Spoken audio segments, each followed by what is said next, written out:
I'd like to call to order this regular meeting of the Boulder Valley Board of Education for Tuesday, March 14th, 2023. Laura, could you please call the roll? Garcia. Gebhardt. Here. Niznik. Here. Rajpal. Here. Sargent. Here. Sweeney Moran. Here. Zis. Here. Thank you. We'll begin our meeting with our land acknowledgement.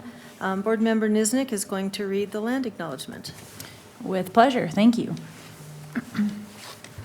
Boulder Valley School District resides and operates on land that is ancestral homeland and unjustly and illegally taken territory of the Ute, Puebloan, Arapaho, Cheyenne, Apache, Navajo, and 48 other tribal nations historically tied to this land, who have called this land home since time immemorial.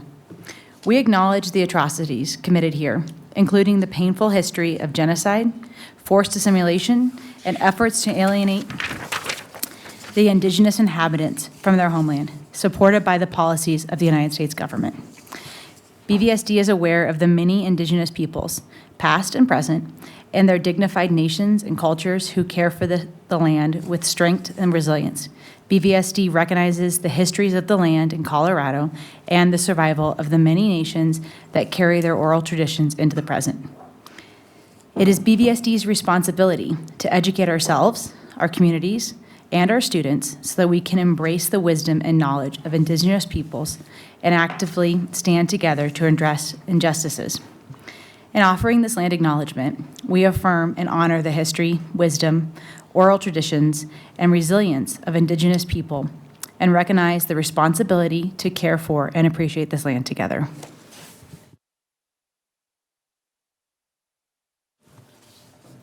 I'd like to remind everybody that it is the mission of the Boulder Valley School District to create challenging, meaningful, and engaging learning opportunities so that all children thrive and are prepared for successful, civically engaged lives. Good evening, everybody, and thank you for joining us electronically on BV22. We're glad to have you observe and participate in our meetings. At this time, is there a motion to approve our agenda for the evening? So moved. Moved by Beth, seconded by Nicole. Laura, call the roll, please. Garcia. Yes. Gebhardt. Yes. Niznik. Yes. Rajpal. Yes. Sargent. Yes. Sweeney Moran. Yes. Zis. Yes. Motion passes. We'll begin, as always, with the superintendent's report. Dr. Anderson, good evening. Thank you, Board President Gebhardt, members of the board. It's great to be with you this evening. Great to see everyone here today. Today's an exciting day for mathematically minded people all throughout Boulder County and the world. It's International Pi Day. As a former math teacher, today's a special day. That'd be a fun way to kick off my comments, wishing everybody a happy International Pi Day.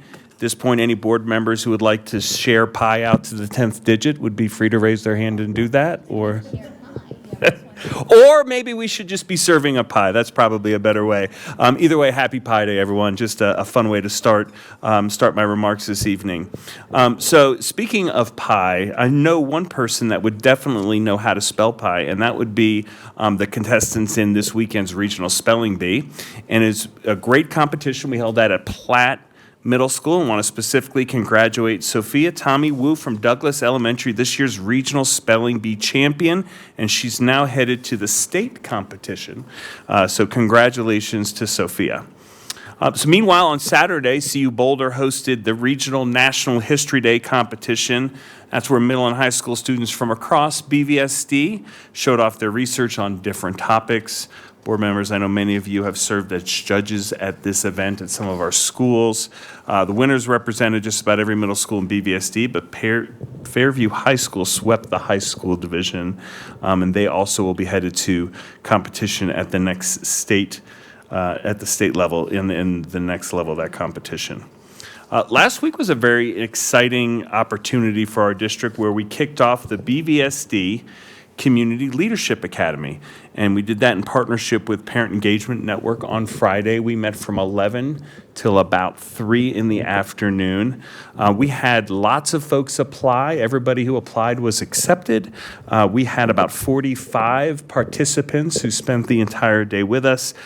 During the first session, they learned all about the operations of our school district. They heard from operational services, safety, our bond efforts, communications, IT, HR, and then Bill wrapped it up with some of our district finances. So I want to thank all of our participants in BVSD Community Leadership Academy. If that's something that you're interested in, don't worry, we're going to be doing it again next year. I really think it's a great effort for us to engage our community in depth around the workings of our school district and a great way to learn more about BVSD. And then finally, board members, this evening, on information item 6.1, you'll be hearing about our recommendations for adoption for our K-5 literacy materials. And we're very excited about this, board members. As you'll recall, we're moving on from Fontes and to Pinnell to what we'll be recommending is Into Reading, which is more aligned to the science of reading. Board members and community members, as you all know, I spend a lot of time in schools. I've been to 19 elementary schools this semester alone. And we've had a lot of conversation around literacy materials. And I want to just alleviate some concerns from our teachers, from our community around foundations. Now, board members, for those of you that have joined me in these conversations, know and understand how this conversation goes when I go to schools. Teachers say we're excited about the new materials, and please make sure nothing happens to foundations. That Foundations is working, that we love the program, that the kids love the program. And so I'm here to share with our community that is my expectation as we implement that Foundations, that we maintain all of the hard work that we've done in the training and implementation in Foundations, and that Foundations isn't going away with the adoption of these materials today. And I just wanted to clarify that for the community, and that we see that it'll be our job of our team to make sure that those programs are integrated, and so our students get the best of both worlds. And so finally, my last item for my remarks is our student moment. So board members, recently students from Peak to Peak Charter High School won the state level of the Samsung Solve for Tomorrow contest, and now they're headed to nationals, which is such an exciting opportunity. Their teacher, Christy Letter, is here, and she's going to help introduce this exceptional group of student leaders. Thank you so much for having us here this evening. I just want to preface what they have to say, and you definitely want to hear what they have to say rather than what I have to say, with the fact that they have done every bit of this work outside of the classroom. This is really true curiosity, but more than that, true desire to make a difference and to be change makers. So it's pretty exciting, and I have to say, as a teacher, I don't know how to do what they want to do. So I have to learn with them, and it's a pretty extraordinary journey. So thank you for listening to these great students. I'll turn it over. Hello, everyone. It's a pleasure to be here for us to talk about our project on a benzene contamination tester. Next, please. My name is Amanda. I'm Tanishka. I'm Shreya. I'm Alex. I'm Josephine. And I'm Penelope. Next. All right, so one problem that people started realizing after some wildfires and accidents were that water lines became contaminated with some toxic chemicals such as benzene after fires such as like the Marshall Fire and the Paradise Fire, which was in California. And people realized that this was because pipes were damaged after the fires, and then the pipes sucked in debris, which contained benzene after being burned. Next, please. Who's affected? We are all possibly affected by benzene in water as we all live in the BVSD area. We want to make water testing more equitable to everyone in the area, as water testing currently is really costly and time-consuming. Next, please. So our project is all about outreach, and we have currently created a website so we can outreach to people in our community. It's easy to access and easy to share, so as many people as possible can get the information that we want to share with them. We've also been working on reaching out to people we want to work with in the future to help create and develop our idea, such as we went to a diagnostic lab in CU and got to look around, and they gave us some really helpful ideas on how to advance our project. We've also been working with a laser expert, Alan Henkla, who has been helping to develop our prototype. Next, please. All right, so our solution is an aquaphotomic detector that is affordable, accessible, and uses a UV light. So just in case you don't know, aquaphotomics is the study of light using a light which shows... Sorry. Yeah, sorry about that. But so since benzene is quite dangerous for us to handle with, we are using a fluorescence light. Next. Okay, so the science concept is from a study published by the University of British Columbia, and the concept uses UV rays. So traditionally, UV rays have higher energy levels than traditional visual light. So when the UV interacts with the electrons from the chemicals of the actual benzene, the electrons will jump in energy level, which will eventually release a photon, and the wavelength of the photon can be tracked to determine whether the benzene and other hydrocarbons are present or absent within the water. Next.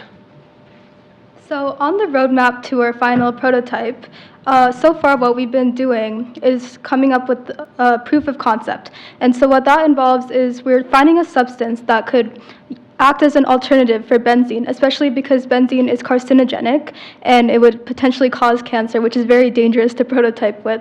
So we have been looking at other substances that possess an aromatic ring shape or structure similar to benzene, for example, toluene, and we've been looking at the emission and absorption spectrum of these substances and seeing if they match up with the wavelength of our UV light that we're using. But as of now, what we've done for our testing purposes is that we've used fluorescent paint and put it in water, and then slowly, gradually diluting that paint with more water and seeing the effectiveness of the reaction between the UV light that we're shining on the mixture as well as the fluorescent paint amid water as well as other contaminants that are present in tap water. So in the first two images, you can see the glow is visible because the fluorescent paint is reacting with the UV light.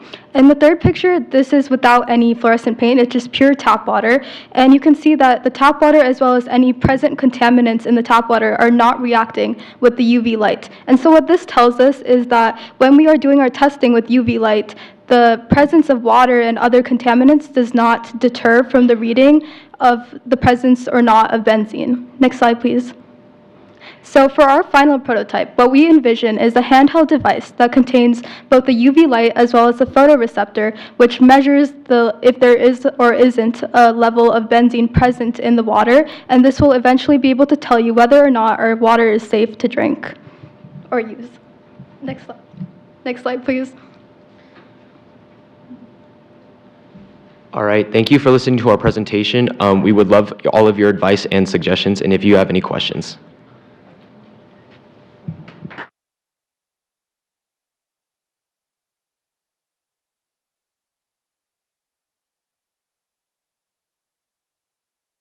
Kitty? This is the second time tonight I'm going to say, wow.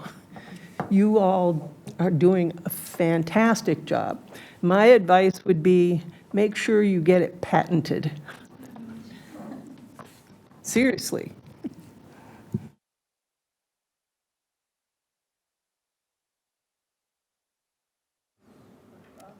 Fantastic job. We wish you all the best of luck at the next stage in this competition. I wish I had some advice for you, but I don't. Congratulations. Thanks so much. Another round of applause for our students from Peak to Peak. And board members, that wraps up my superintendent's comments. Happy to take any questions.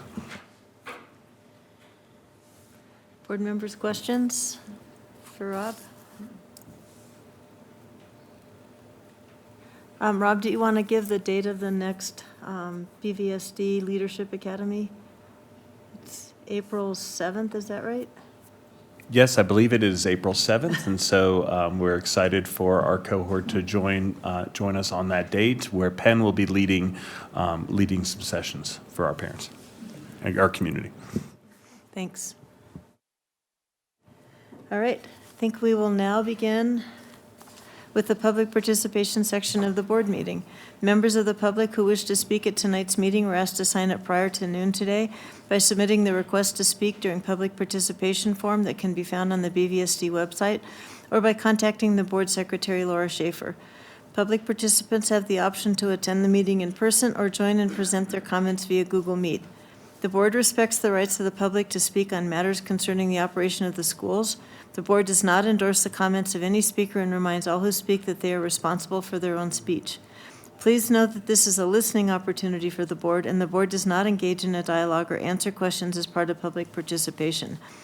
The board needs time to consider the comments made and may include items on future board meeting agendas to address issues raised by our public and community. To ensure that our meeting is conducted in an orderly manner, we ask that persons who address the board, 1, confine your comments to matters that are germane to the business of the school district. 2, recognize that students often attend or view our meetings. Speakers' remarks, therefore, should be suitable for an audience that includes kindergarten through 12th grade students.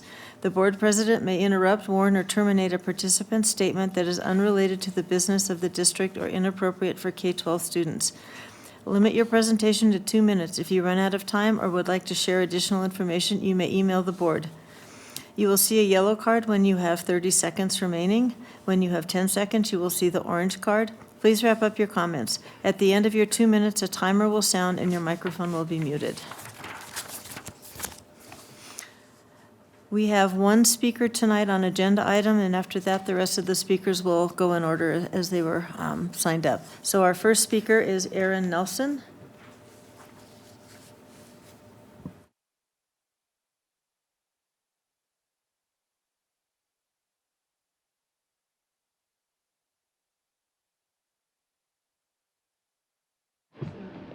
Good evening, board members, Dr. Anderson.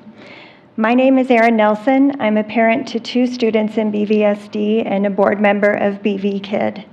BV Kid supports the replacement of Fontes and Pinnell, and we also support the adoption of Into Reading with a few caveats.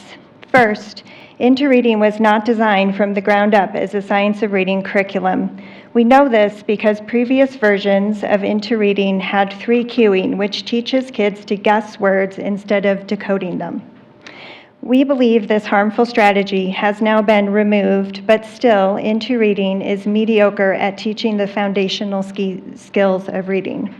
Thankfully, the district has in place Wilson Foundations, which is a robust program to teach foundational skills. And that leads me to my second point. We strongly believe Foundations should remain as a required universal core curriculum alongside Into Reading. The materials adoption process was designed to replace only Fontes and Pinnell. The committee was not directed to look at the implications of replacing Foundations and did not consider replacing Foundations. Foundations is approved by the CDE as a supplementary core program, but it is not approved by the CDE for intervention, and we do not support Foundations being moved out of universal instruction into intervention. In addition, careful consideration and explicit instruction by district literacy staff should be given to schools about how to integrate Foundations and Into Reading in the classroom. We respectfully request that with the adoption of Into Reading, the board also considers making an official statement affirming Foundations as a required universal core curriculum for all monolingual K-3 schools. Thank you.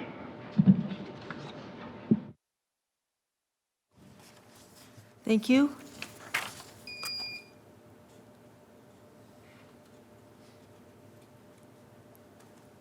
Sorry, we're waiting for the timer to get reset. Okay.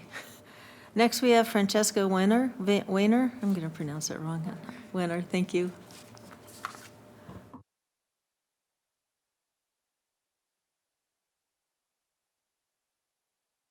You'll want to push the little button. Thank you. Hello, Dr. Anderson and BVSD board members. My name is Francesca Wenner. I'm a sophomore at Boulder High School, and I'm here today to speak in favor of advisory programs in our schools. So let me tell you from my perspective why advisory is important. We need safe spaces to talk about real things when they happen.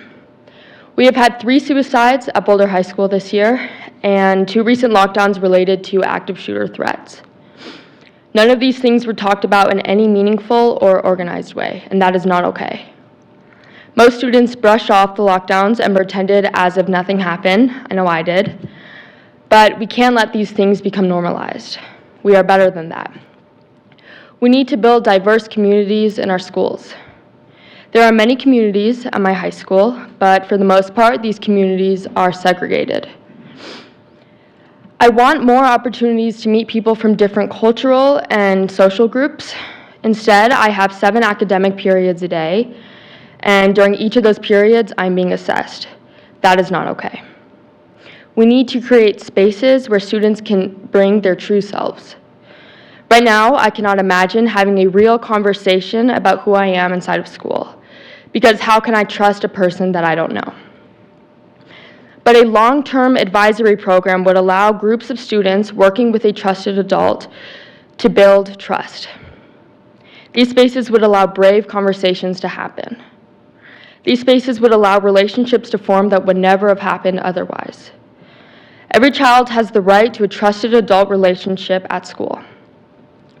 Right now, I have to work hard to make a relationship with a teacher. This means raising my hand, putting myself out there, staying after class and after school, etc.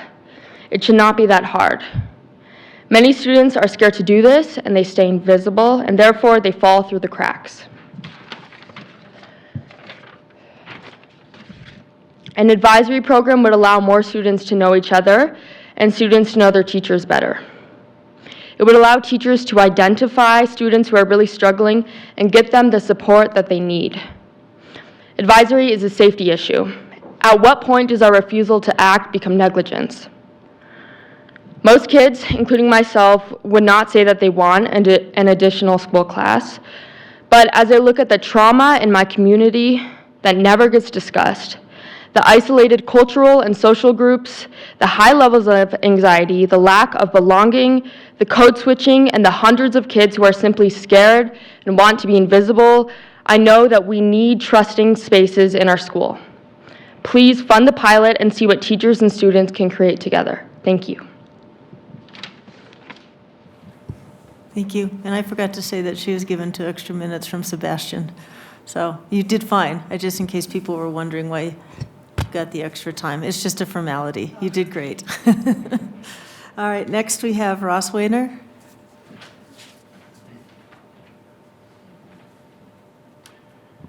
Thanks, and I'm Francesca's proud dad, so thank you. Good evening, Dr. Anderson and BVSD Board. I have been working to educate parents about advisory and the need for a program like this in our middle and high schools in BVSD. Our petition now has over 1,100 signatures.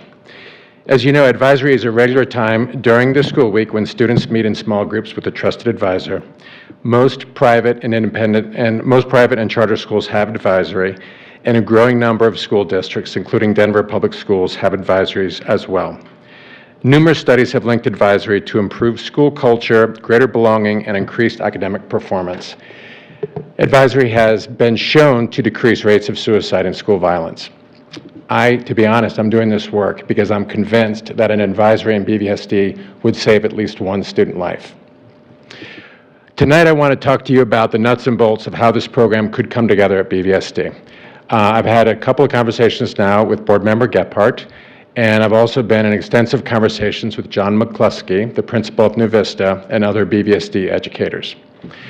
First, we envision advisory as a semester-long activity in the fall, with a second but separate semester happening in the spring. Meetings would be 1 hour long once per week. Schools would have to find the time during the school week. For instance, Boulder High has a Thursday advisory block that would work well. Because schools are already working on next year's schedule, time is of the essence with this pilot.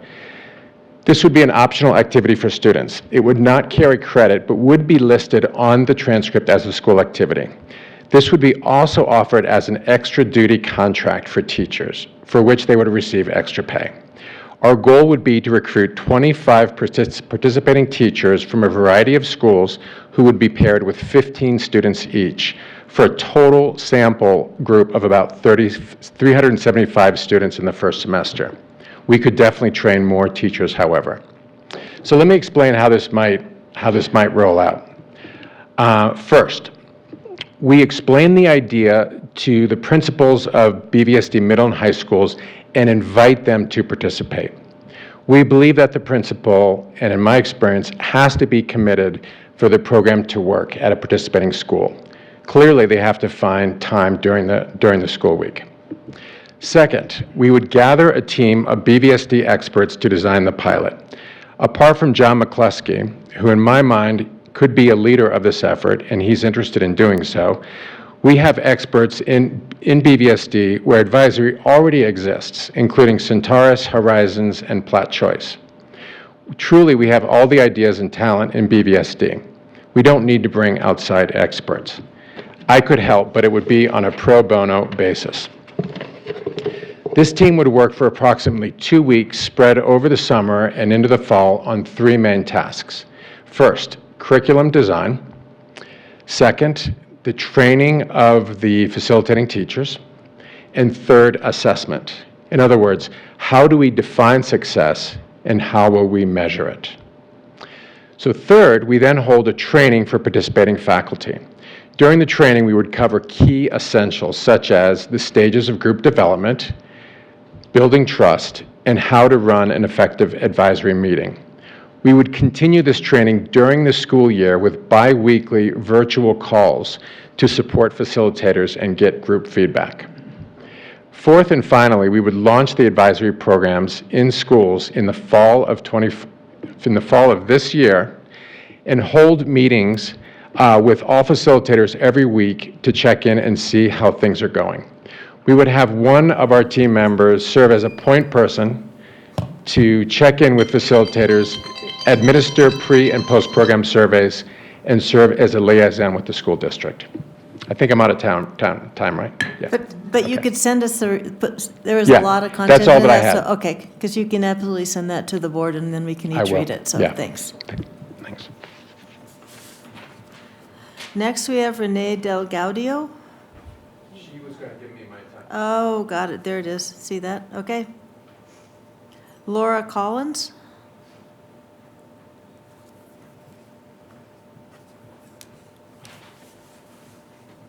And Laura's been given 2 minutes by Sarah Molly. Does that sound right? That is correct. Okay. Okay, so my name is Laura Collins. I'm a survivor of the Marshall Fire, and I'm here to continue to advocate and ask that BVSD ensure that the schools that were impacted by the fire are truly free from all of the fire byproducts and toxins. It was interesting, the benzene thing, because that's one of the things that was released in the fire.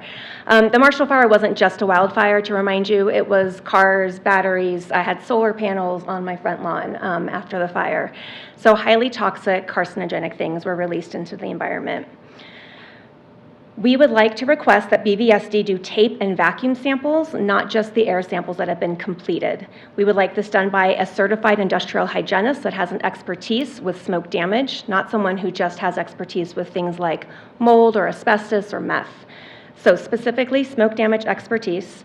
We would like this person to not have worked with BVSD in the past, specifically have consulted on the Marshall Fire beforehand, because we would like to have some checks and balances, right? We don't want the people grading themselves on if they did a good job or not. And BVSD thus far, I think we are making some progress, but we're still getting some resistance on verifying that the schools are indeed safe. So the points that have been given are, one, that the schools are built differently than our homes. So therefore, the experience that I've had, which took 10 months to remediate my home from smoke damage, is going to be very different from the schools. I would counter that with the fact that a Vista Hospital, which is probably more similar to a school than a home, spent multiple weeks remediating those schools. They had an industrial hygienist test beforehand to inform the cleaning protocols. And then after cleaning was done, they had industrial hygienists come in and ensure that the schools truly, not the schools, the hospital was truly free of all fire byproducts. The second pushback that I've gotten is that the HVAC or the air intake systems were shut down before the plume could reach the schools. I find that interesting. I'd like to hear more about that, given the fact that most of us didn't even get an evacuation notice before we saw the flames flickering on the horizon. It would be very impressive if indeed BVSD somehow knew before we did that the fire was right there. In addition, the own experts that BVSD has hired, their industrial hygienist, who has apparently consulted and said, you know what, if the HVAC system is shut down, then the schools should be safe, also has a video on YouTube where he is doing a training on wildfires, where he specifically says, even if an HVAC system is shut down, fire byproducts can still get into a building and contaminate it. So we are just asking, and by we, it's not just me, there is a community. I put out a petition last Thursday. We have over 258 signatures on that. That is, again, requesting that BVSD test the schools beyond air testing, tape samples, vacuum samples across the schools. I heard that Fireside Elementary actually had one classroom tested this past week. I'm curious who did the testing and what kind of testing, and I hope that whoever's leading that testing knows that testing one classroom is not representative of the entire school. And to give context, it took 10 months, like I said, to remediate my home. Over 90% of the contents in my home had to be thrown away. That includes all of the sofas and the cushions and the curtains and the rugs, but it also included every book. 2,000 books were thrown out. 850 board games were thrown out of my house. Every paper product. We have evidence from laboratories that a Sterilite container that was sealed in the basement of someone's house tested positive for char.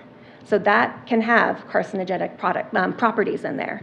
So these old beliefs that if it's sealed, it's safe, is not true. We actually have the data to prove that, and we would like to challenge BVSD to try better. Even if the data is not out there, we are at the forefront of it, and we should keep those 4,500 kids safe. Thank you.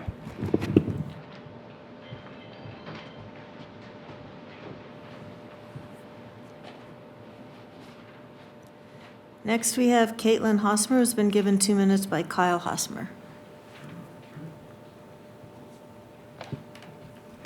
Good evening. I'm returning to the school board meeting tonight to reiterate the need for post-remediation testing of all the schools impacted by the Marshall Fire. BVSD leadership has indicated that post-remediation testing is not warranted because there is no standard for what level of post-fire cleanliness is sufficiently safe. This argument, however, makes no sense. The fact that there is no established standard for what level of fire particulates is acceptable following an urban wildfire does not mean that BVSD should embrace a standard of willful ignorance as to whether toxic ash still exists in the schools.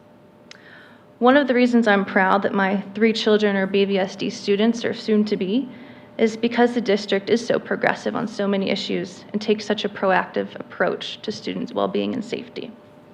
So why would the district's approach to remediation in the wake of Colorado's most destructive wildfire be any different? I don't believe it should be. Last week, I mentioned a bin from my child's school that appeared to have visible ash on it. Since then, a certified industrial hygienist tested the bin, and the results showed that the debris contained significant levels of fire particulates. I now have laboratory evidence that the visible ash was not just dust, human skin cells, or graphite. The fact that there are still fire particulates in the school means that additional testing is warranted to determine whether the schools are indeed safe for our children. To be clear, my request tonight is a modest one, to have BVSD test the schools, including high traffic and low traffic areas, and share the results of the testing publicly. I appreciate BVSD's attention to this matter. Thank you. Thank you. And our last speaker for tonight is John Nesledge, who's virtual, I think. Is that right? Right. Yep. Hi, can you hear me? Yes, we can hear you. Great. Thank you. Appreciate the opportunity to speak to you all this evening. I wanted to address my remarks directly to the board and to remind each of you of the example that you all set. As the student who spoke earlier about regarding the advisory, the student students at Boulder High School had an extraordinary week.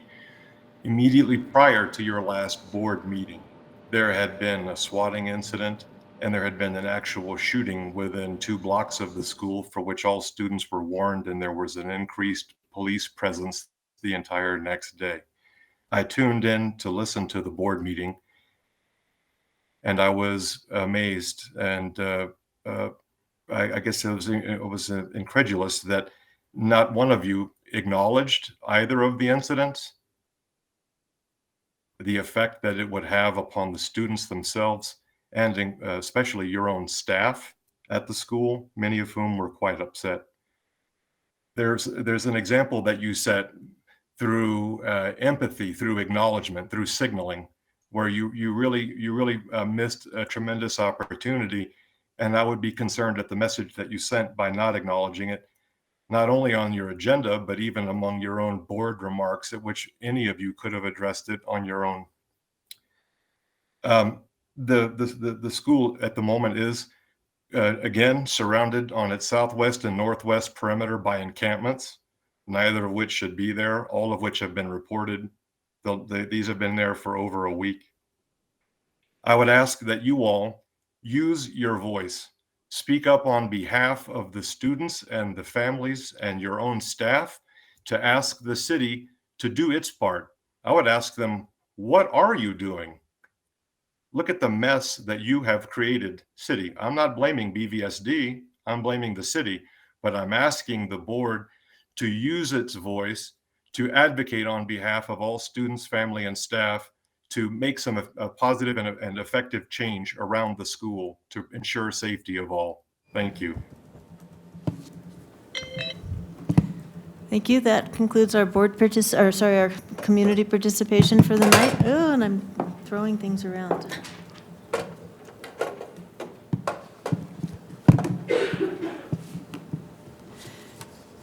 Thanks, Amma.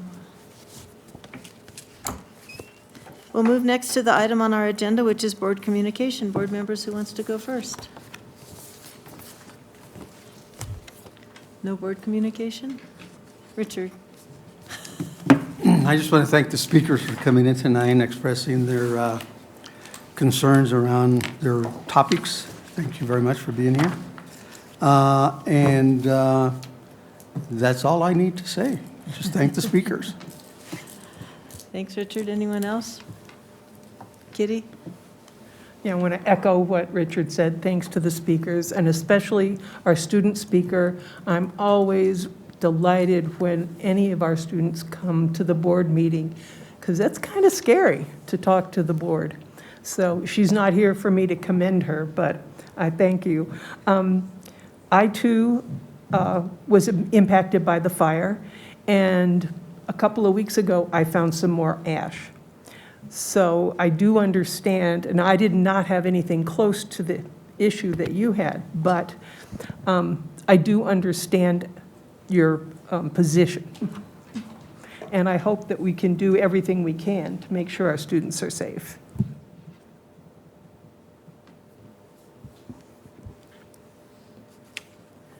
So I attended the BVSD leadership inaugural meeting, and I have to say, you guys should have seen Rob greeting the crowd. It was awesome. It was a sunny day, and he was out greeting every single person that was coming in, and did a great job. All of staff did a great job. A shout out to Jade, who we know was a little nervous getting up there talking in public, and overcame his fears and did an awesome job. So everybody did a great job. Thank you to the community members who showed up. I know we're just starting this, but I'm deeply appreciative of your commitment to give up 4 hours almost of your day on a Friday, and look forward to our continuing partnership in that work. So, Rob, do you think I should talk about our call today with Representative Goose, or wait till legislative update now? I'd wait? Okay. I'll fill you guys in on the conversation I had and kind of on federal legislation when we get to the legislative update. So that's all I have. Thanks. And along with thanking everybody who showed up, as my fellow board members have. We always appreciate hearing from the public. It's one of our key ways of staying connected, even though it doesn't look like we're staying connected because we don't respond, but we really do appreciate people taking time out of their day to share their concerns with us. So thank you very much. So we will now move on to our next item on our agenda. We have 4 information items this evening. The first is the K-5 literacy and 6-8 math materials adoption recommendations. Rob, we'll turn it over to you to do the introductions. Thank you, Board President Gebhardt. I believe we have multiple staff members coming up. Dr. Nativity Miller, I believe, because she has a computer, is going to be leading this conversation. That's a telltale sign in regards to materials that we were recommending for adoption in K-5 literacy and 6-8 math. And I will turn the presentation over to Dr. Miller.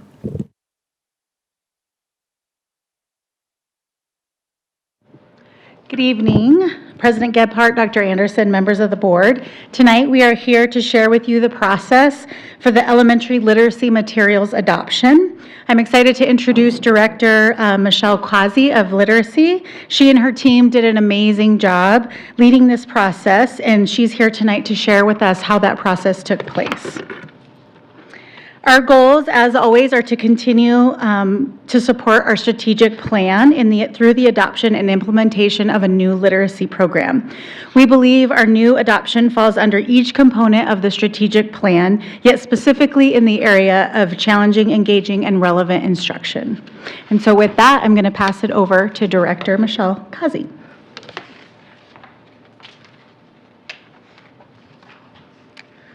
Thank you, Dr. Miller. Good evening, President Gebhardt, Dr. Anderson, and members of the board. Thank you for the opportunity to present to you the work of and recommendation from the Elementary Literacy Adoption Committee.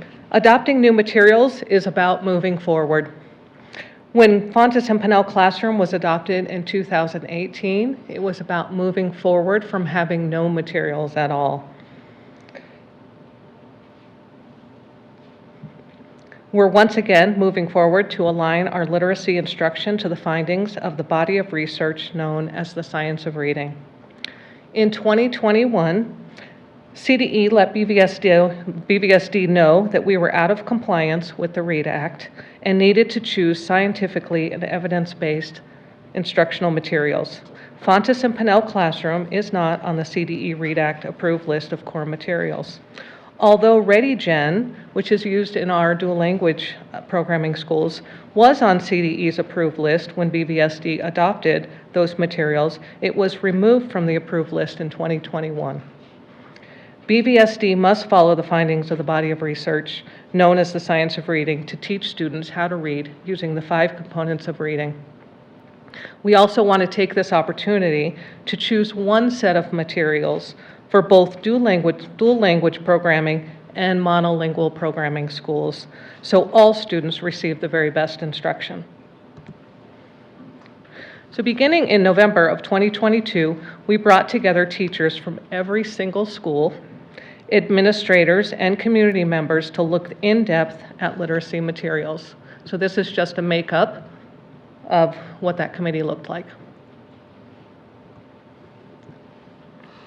In the first meeting, committee members were led through a process to identify what is important in BVSD and how we teach students how to read.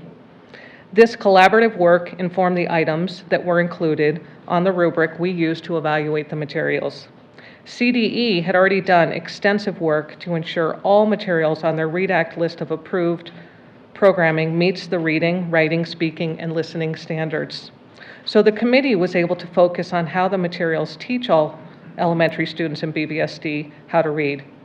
Vendors then presented either in person or virtually.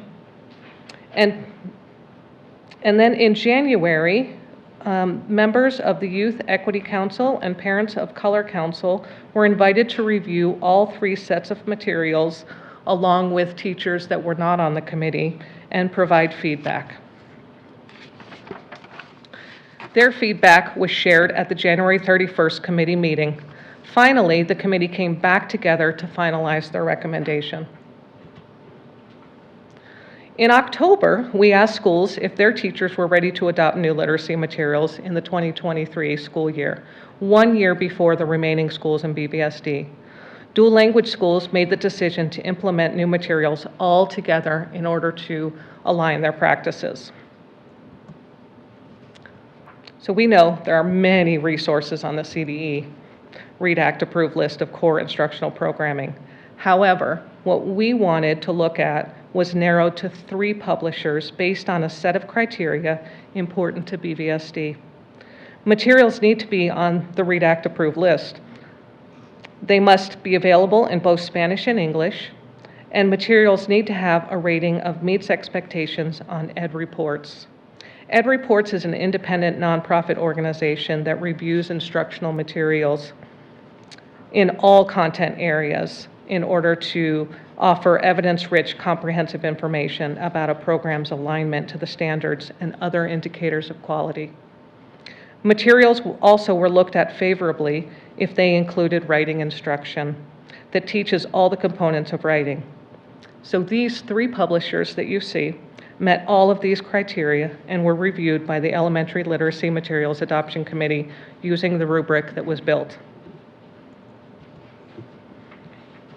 As you can see, Arriba la Lectura and Interreading are overwhelmingly the first choice of the Literacy Materials Adoption Committee. Maravillas and Wonders are the second choice, and Caminos and Core Knowledge Language Arts are not recommended by a large majority of the committee. So it is the recommendation of the Elementary Literacy Adoption Committee that the Board of Education of Boulder Valley School District adopt Houghton Mifflin Harcourt, Arriba la Lectura, and Interreading as the literacy materials for elementary schools. Thank you for the opportunity to share this information with you, and I welcome any questions the board may have. Board members, questions? Lisa? I'm always so glad when we're able to engage POC and Youth Equity Council in the work that we're doing. I want to make sure I understand. So they were the first group to review the responses to the RFPs, and then it went on to departments and then community. Is that correct? So the committee came together first to review everything, right? And so because CDE had already, vetted everything, we were able to kind of like flip that RFP process a little bit. So we came in and we chose the 3 materials, we had the vendors present, and then we sent out the RFP to those 3 vendors. And it was then after that time, right, while the RFP had gone out, that then we invited teachers as a whole to come in and look at them and provide some feedback, even though they were not part of the committee. We also invited the committee members to come back and look more in depth at all of the materials, and then that is also when we had the Youth Equity Council and the Parents of Color Council come in. So it was kind of while the RFP had gone out. The RFP had gone out, but you hadn't received responses to the RFP? So they were Correct. reviewing the RFP, not the responses? So they were reviewing just the materials, right? Those 3 choices of materials. They weren't. Okay. Yeah. And then you gave us this nice breakdown on slide 8 of the percentages and how people preferred the different choices. Mm-hmm. Is that roughly where we saw those 2 groups weigh in as well, or did they feel differently than where we landed? So we took their comments into consideration as well, and that's roughly also where they fell as well. Okay. So they definitely preferred Interreading at Arriba la Lectura, and they definitely did not prefer CKLA and Caminos. Great, thank you for your help. Nicole? Thank you for that presentation, and also for your time and Lynn's time when I came and sat for nearly 2 hours going through these materials. You very thoroughly answered all my questions then. A couple questions that have come to mind since then. First, how did you commented that our bilingual schools decided to be early adopters altogether, but what about the handful of other schools that are not bilingual schools? How were those determined? Was it by self-selection or another process?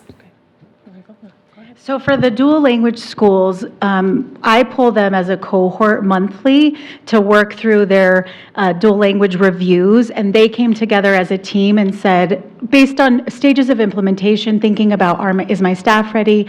We had lots of members of their teaching staff on our committee, and they really felt that they wanted to implement together as 3 schools so that they could navigate through the implementation as a team.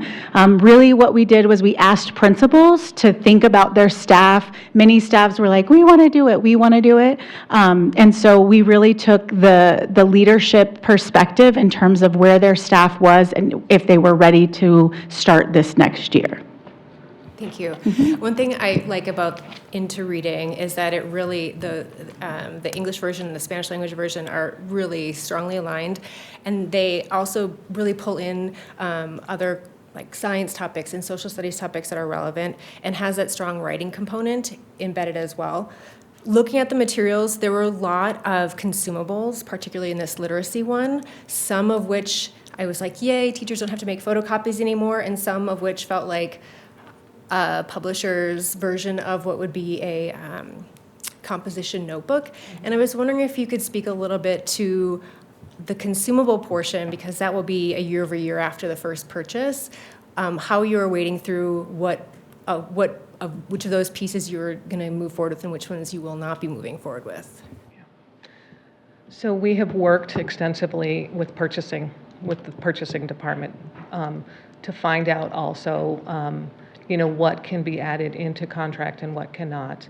And so we just looked at, is this material going to be beneficial to students, or is it just something extra that could be served, in a different way, like a notebook. And so that's kind of how we went through. I believe that you'll be looking at contracts soon. And so then you can kind of see how we broke down what was important. I felt that there were some pieces of the consumables that were really necessary, and so advocated hard to keep those. Thank you. And so, Dr. Anderson, I should reserve my question as to the total cost of this package, because that will be at the next meeting, or is that part of this meeting? I believe that's coming next meeting. You're getting the information, then we'll come for direct to action or study action. It'll be coming on the consent agenda with all the pricing. Thank you. Actually, I wanted to add one more thing. Being able to participate in the school roundtables, I could hear that teachers that were able to participate in this process are really looking forward to this new literacy adoption. Any other board members have questions on the literacy part? All right, I think we'll move on to math. Dr. Miller, you want to do the introduction?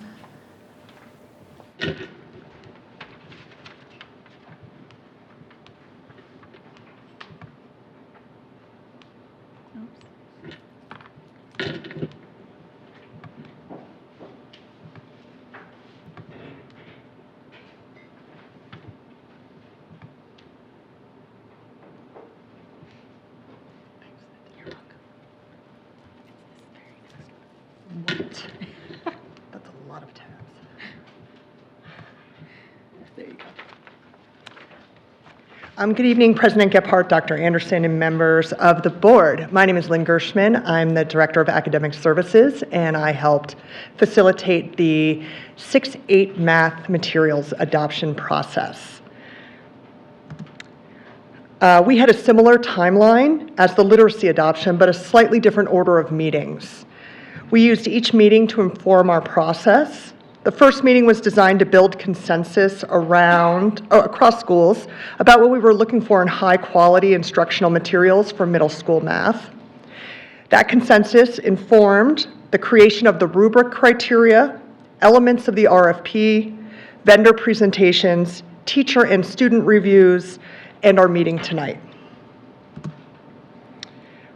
We worked with representatives of every department at the Ed Center to craft appropriate criteria for this rubric to have a common understanding of what we were looking for in new math materials. 8 vendors responded to the RFP and met the requirements of our rubric.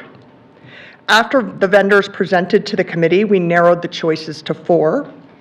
The 4 finalists represented a spectrum of math instruction from traditional to constructivist. It was important to the committee to hear from students, so we created a way for students to see examples from each of the 4 programs and provide feedback.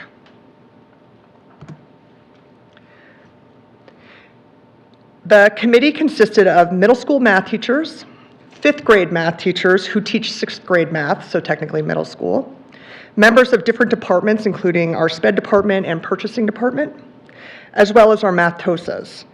We had 2 weeks of active public reviews, and we were visited by 26 different community members. The students took the prospect of providing feedback very seriously and said things like, I like the colors of this one, or this one is too babyish, or I can see liking this most days when I'm in math.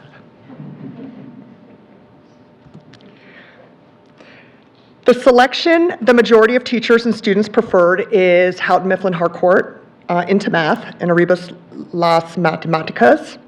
This curriculum program supports the math pathways work by providing high-quality materials in both English and Spanish for 3 distinct pathways for students learning math, including materials for intervention and advanced work.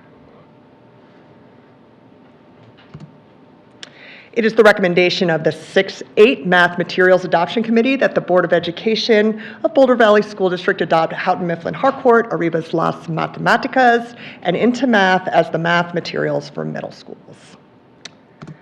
I would love to hear your questions. Board members, questions? Dr. Anderson. No, I'm not going to question Lynn on No, the selection. please. That was deceptive. I just did want to comment on how excited that I am that we're moving forward with new middle school math materials as soon as next year. I think that as a governance team, we've looked at our data and our school performance frameworks, district performance framework over the past few years, and we know that middle school mathematics is an area where we're looking to see growth. Additionally, we know and understand the national data that suggests that students have fallen further behind in math than in any other subject. And so by adopting high quality materials, going through a rigorous process, providing the training and materials that teachers need will allow us to get a consistency of high quality instruction and implementation and alignment that will help us as we move forward to reduce some of the gaps that we may see and do a better job of preparing kids for many of whom it's the hardest class that they ever take, which is Algebra 1. Nicole? It's not so much a question as it is a comment about this adoption. I am really excited about the fact that it is getting math materials back in the hands of students. As a parent of 2 middle schoolers who have done a lot of math online during their middle school experience, to have workbooks and tangibles really does make a difference in the field of mathematics. And so I'm really excited about that and how clear it was in this particular curriculum, how they really did have strong points for differentiation for kids that needed remedial assistance, for kids that were ready to move up. I think I'm very excited about this work and how it aligns with our math pathways work and our strategic plan, and excited to see what happens with our growth and achievement scores, as Dr. Anderson said, is an area of improvement for us. So thanks to the team for the hard work on this. Thank you. Kitty? I just have one question out of curiosity. When did we adopt what we're using now? We're using CMP3, and I believe we adopted it 9 years ago. Okay.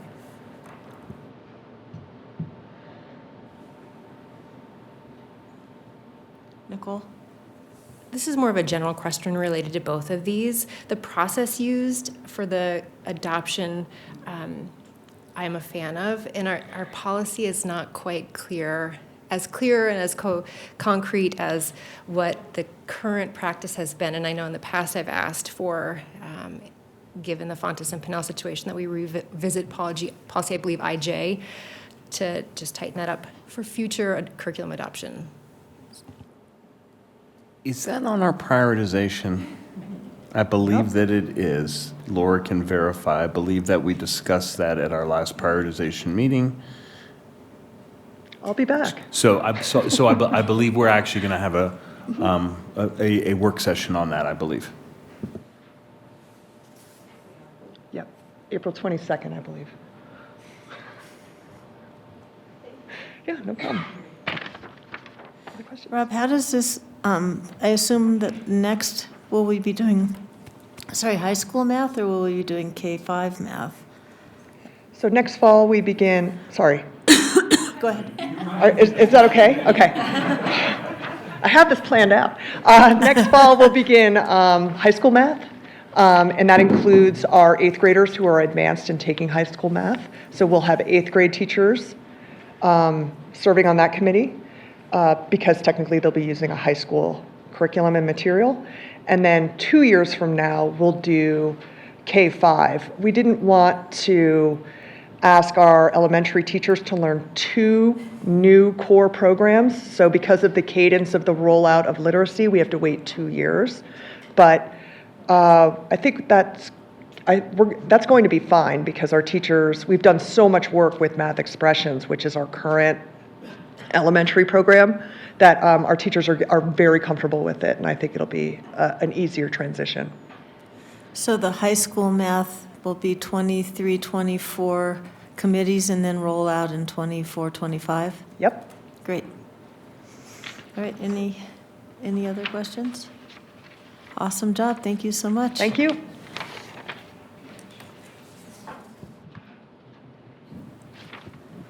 Our next information item, bringing his computer with him, as Dr. Anderson said, is the telltale sign, is Rob Price, who will give us an update on Long Range Advisory Committee. And I'm assuming with other people you need to introduce, Rob, you'll just do the introductions? He will, okay.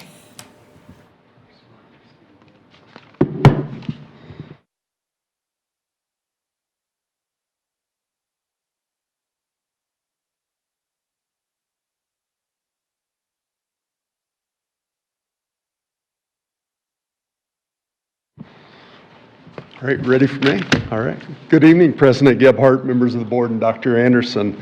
Tonight, staff and our chairs will be providing an update on the work of the Long Range Advisory Committee, and to kick us off will be Yvette Solis, who is our chair, and Jeff Anderson, who is our co-chair. So with that, I will turn it over to Yvette. Good evening, members of the board and Dr. Anderson. We are meeting 5 meetings into the process. Oh, wait, sorry, I think I'm ahead. No, not. Okay, sorry about that. The impacts of the changes in enrollment on schools and the district is a complex discussion topic, and it's easy and tempting to veer into areas that are outside the committee's responsibility. To begin our update tonight, I want to remind the board and the committee and the community of the purpose of the committee. Last April, the board established the committee to develop recommendations to ensure sound long-term facility decisions consistent with the needs of the school district and in support of the school district's strategic initiatives. As such, the group is working to develop metrics and guiding principles for the board to use in future decision-making related to addressing how declining enrollment impacts student and staff experiences and district finances. Topics that are related to enrollment but are outside the district's responsibility include solving declining enrollment, solving affordable housing, marketing the district, and addressing declining birth rates. It is important to remember that this is an advisory committee that will produce recommendations and metrics to guide our decision-making process. This committee will not be making any final decisions, as those will be left to the board.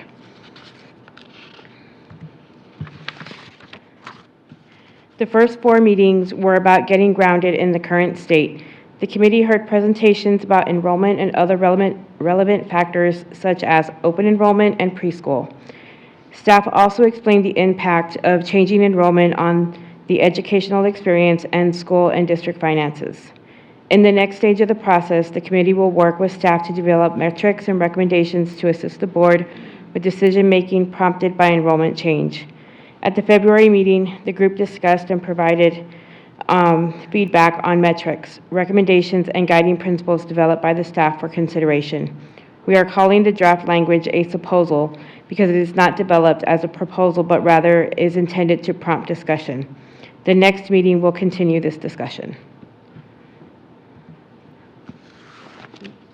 Next is Glenn.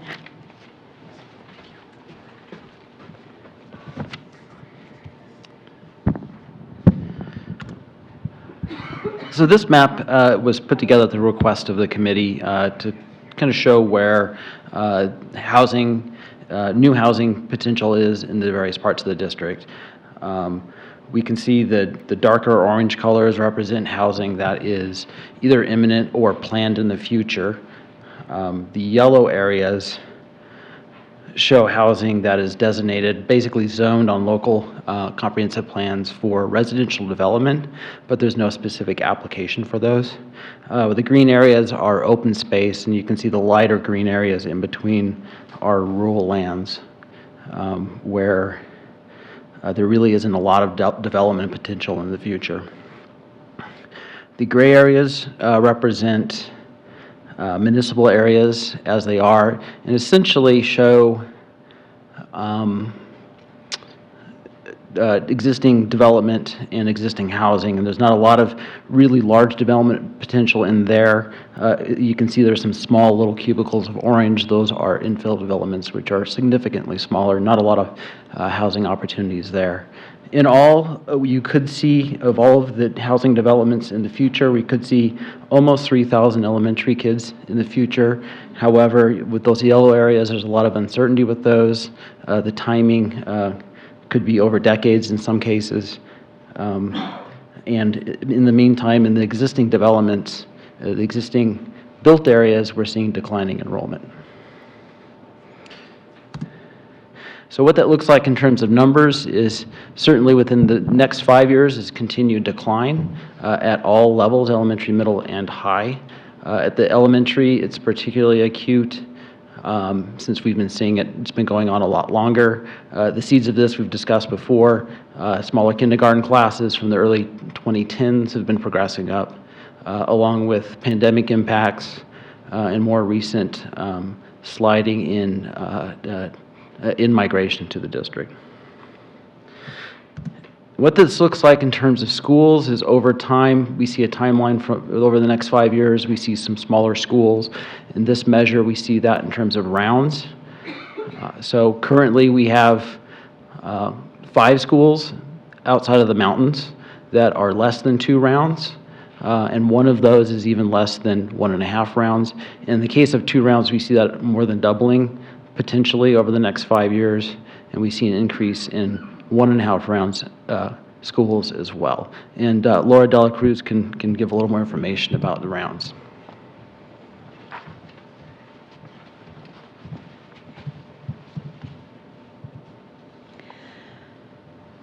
We want to share some information about the programmatic impacts on elementary schools in order to build understanding about how school size affects the programming. What we see here are some key comparisons of programmatic impacts across school sizes, from 3 rounds to 2 rounds to 1 round to multi-grade. Based on our current FTE formulas, if elementary schools get below a certain threshold, it can become difficult to provide staffing. For instance, as you see here, with elementary schools, the ABC rotation provides the equal instructional time for the 3 content areas of art, music, and PE at 50-minute segments each. And in a 3-round school, this scheduling provides common plan time for teachers at each grade level. When we get to a 2-round school, we tend to have traveling or itinerant specialist teachers, which presents complexities and limitations with scheduling. With a 1-round school, this obviously becomes even more difficult, limiting teacher collaboration opportunities and time, not to mention the difficulties in scheduling. Programmatic features also become limited and more difficult to provide as a school gets smaller. For example, extracurricular and co-curricular activities become harder to host, as schools sometimes can't fill something like a team for Destination Imagination, Battle of the Books, and other programs.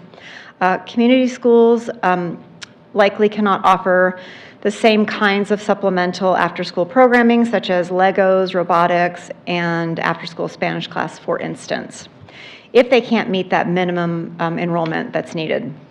Thinking about instrumental music, as schools get smaller, we may find ourselves having to choose between band or orchestra and not being able to have both due to a smaller number of students.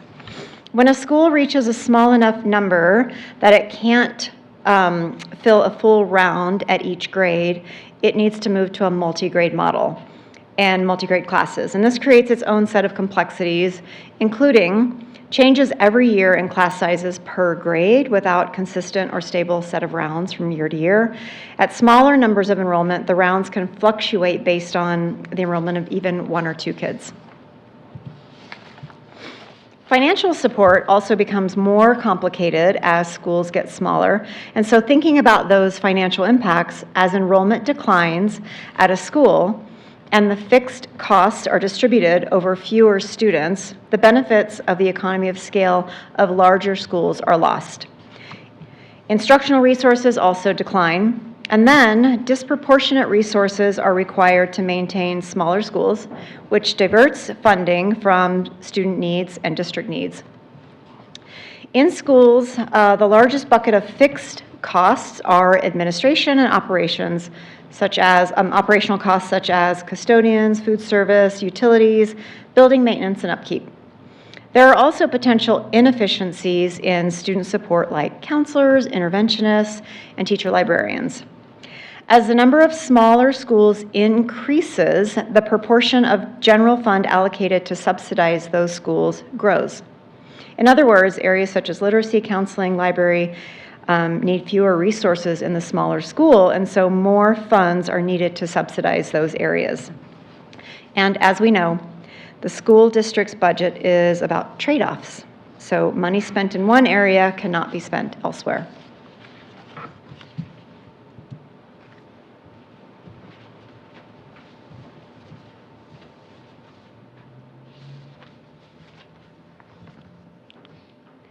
At the most recent meeting, the committee discussed initial draft metrics and recommendations drafted by staff. To develop the suggested language, staff researched what other districts have done and examined those ideas in light of BBSD circumstances. Our upcoming meetings. I wanted to let the board know that at the March 20th meeting, I will not be attending, and Jeff Anderson has agreed to chair that meeting. And then Jeff Anderson will not be attending the April 17th meeting, which I will be chairing. That's it. So that is all. If you have any questions, we're available.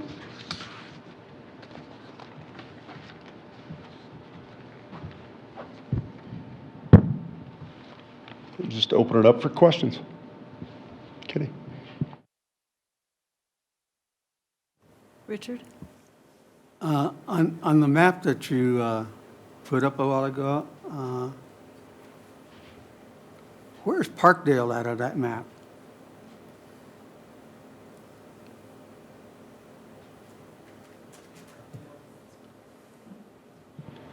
Parkdale is, let's see.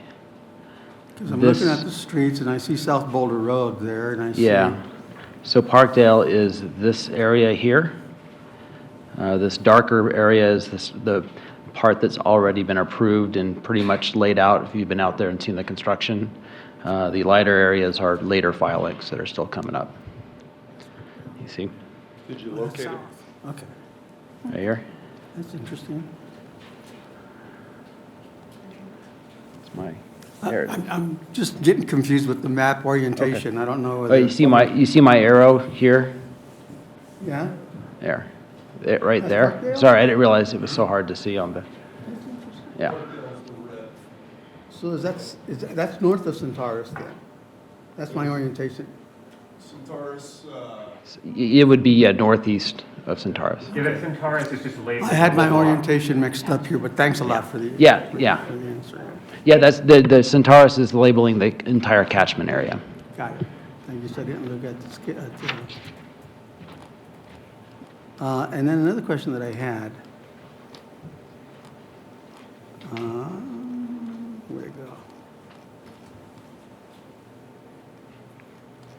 on the rounds. There you go. I believe that's, I don't know what number that slide is, but, yeah. This one? In 2025, we'll end up with 10 two-round schools. Wow. And 3 1.5-round schools. So currently we have, a number of schools that are between 2.5 rounds, so we'll be seeing those are projected to be getting smaller. And the one-round school is the Flatiron School, right? 1.5 round. I believe it's Heatherwood. Oh, is that? Oh.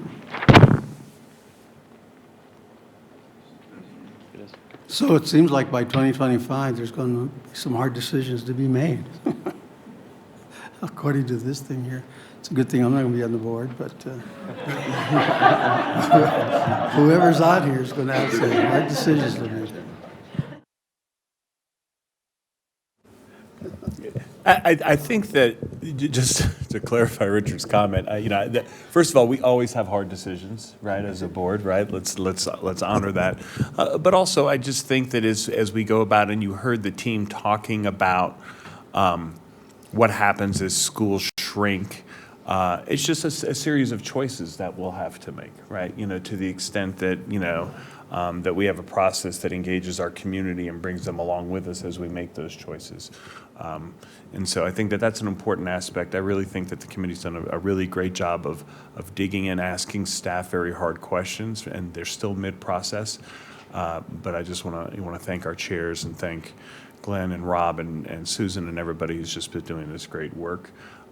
It'll be just some choices that we'll need to be making along with our community as we move forward. Anything else, Richard? Thank you, committee. But I'm looking at that, and it scares the hell out of me, actually.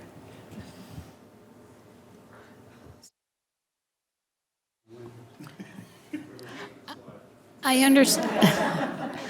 understand that these are just recommendations that you'll make to the board, but one question I have, is the committee considering or even looking at homeschool boundaries as part of this work? Are you referring to changing boundaries as part of this work? No, that is not part of the work here. We're looking at defining metrics, thresholds. When we get to a certain level, then we take action. The board would take action or direct staff to take action. But we are not looking at solutions. That was part of the slide of. Yeah, I recognize that it's not a solution, but to me, it's part of the problem. That looking at just making that a consideration as you look at schools and rounds and where kids are coming from. I don't look at it as a solution. I look at it as a piece of the puzzle. So I had asked this actually months ago, and I was told that it would probably be considered at some point. So I'm confused as to why it's not part of the work. Yes, I'll jump in for a minute. And this also addresses one of Richard's comments. So this district is not in a train wreck. Okay, and so the committee came in with lots of concerns, and the board has really been proactive here. You've given yourselves or your successors a real advantage over a lot of other districts in that you are planning ahead. Where we've gotten with this, like all of the problems you deal with, this is immensely complex, maybe more than most of them.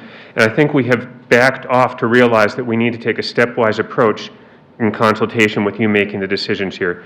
And the decision was that the first step was to look at metrics would identify when you need to consider the possibility for action.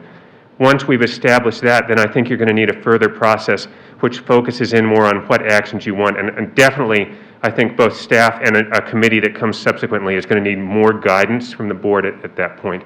But the process now is we'll get there. It's just not happening this year. Thank you. I appreciate that. Yeah, and I'm looking more at the trends that we have heard over and over and over again around declining birth rates, the decline in enrollment, and it's usually just on this side of the district here, the Boulder side, that hard decisions are going to have to be made. I mean, there's no doubt about it. Because I've been around the school district for many, many years, and I remember when Little Arapahoe Elementary School was closed, and all the heartburn that went along with that. So it's going to be tough.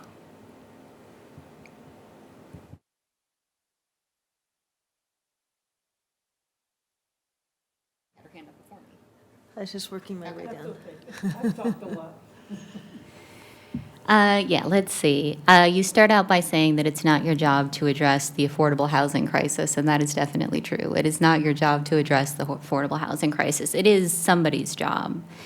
And I think when we look at what we have happening here in Boulder, we know that families want to live in the city of Boulder. They want to live in the county of Boulder. Families want to attend BVSD, and we just don't have the paths right now to allow them to do that.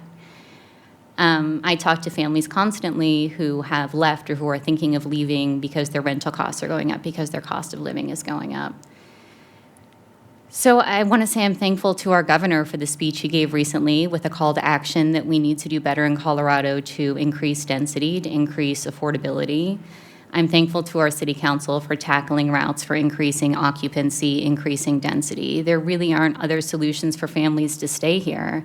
I have a family of 4 in a 1,000 square foot attached home, and we're so thankful for that. And I hear folks question, is it possible that these increased housing options will really work for families? Yes, absolutely. 1,000 square feet, 4 people, we love it. We're so glad. The benefits that are offered to us by a denser neighborhood are numerous, but certainly cost is one.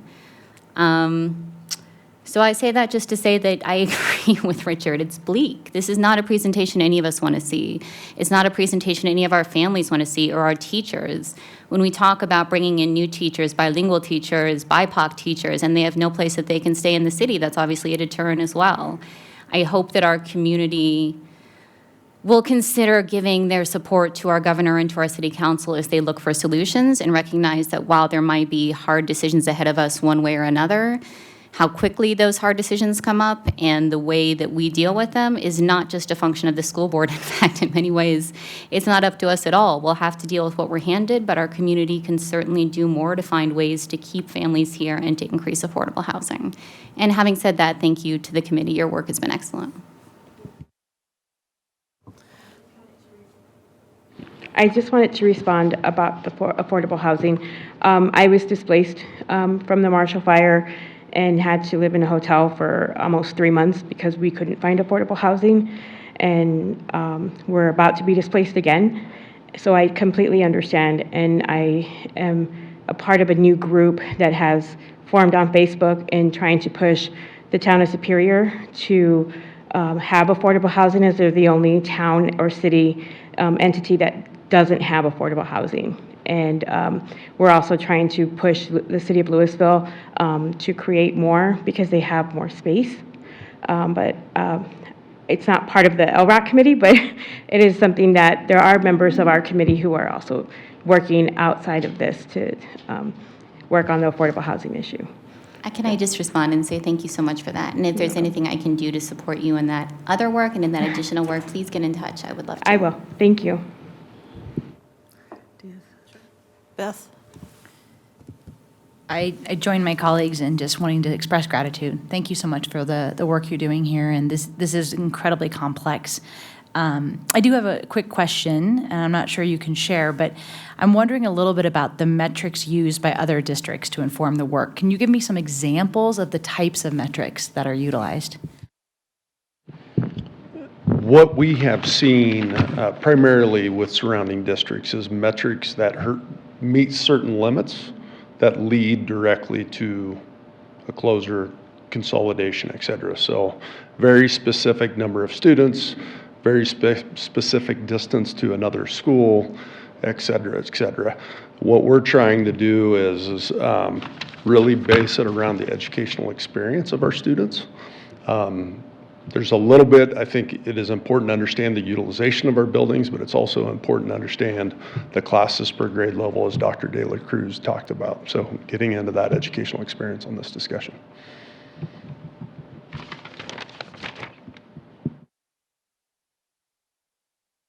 Go ahead, yeah. So a couple weeks ago, I was at a meeting of the State Advisory Council for Parent Involvement in Education, and this issue came up from our parent representatives and wondering how school districts are dealing with some of these issues, and I boasted about our committee. So I just wanted to let everyone know that I told them how we were approaching it, and they were all super interested because most districts aren't taking this kind of approach. So just wanted to let you know that I boasted about all of you. Kitty? Yes, I have a couple of questions. So what do you do with a half round?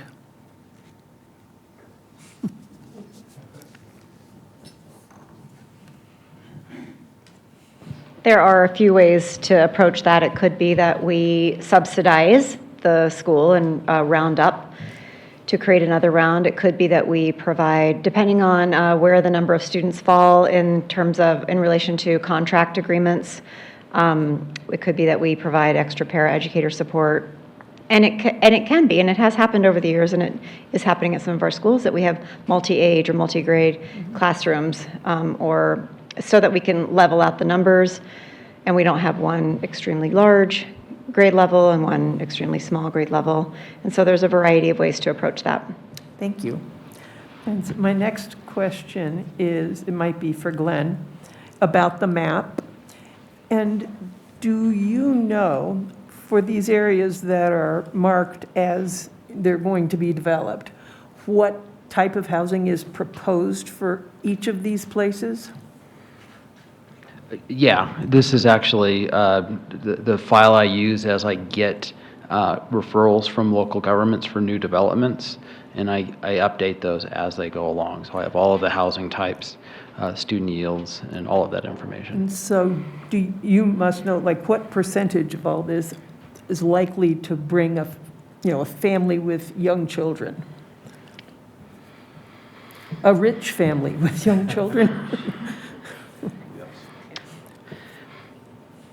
It's really tough to say right now. I mean, we really do see the most students, the most kids out of single-family detached and duplex and townhomes too. So you definitely see a relationship to those kind of housing types. I can only really say, generally speaking, out east you see that more. The Lafayette, a lot of the Lafayette developments like Parkdale would qualify in that area. When you see the little tiny dots in Boulder, those are mostly infill. There's actually a few single-family detached, but for 8 or 9 houses.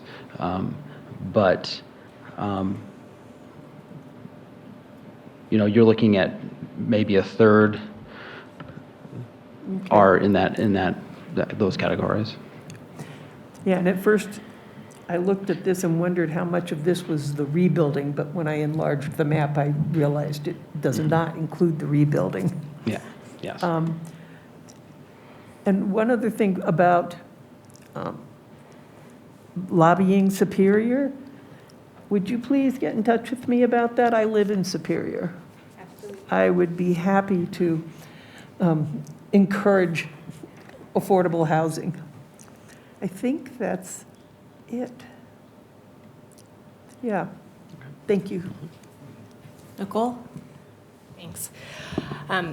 Thank you for touching on the fact that not all of those developments that are shown on that map will produce housing that students are able to live in, like the red dot that right on where it says Boulder High is senior housing in Boulder, not likely to produce a lot of families to our schools. So while it feels promising at first glimpse, it doesn't necessarily generate into students. So a couple questions I have, thinking about the complexities of our declining enrollment. Are you tracking how hard it has, whether or not it has become increasingly challenging to fill positions? I think of principals that have to cover 3 schools, paraeducators that are covering multiple schools, librarians, counselors, et cetera, specialist teachers. Do we know, are we having a harder time filling those positions, or are we seeing more vacancies with maybe driving isn't part of their passion? And so are we seeing vacancies are harder to fill, and some of those positions are shared amongst one or more multiple schools?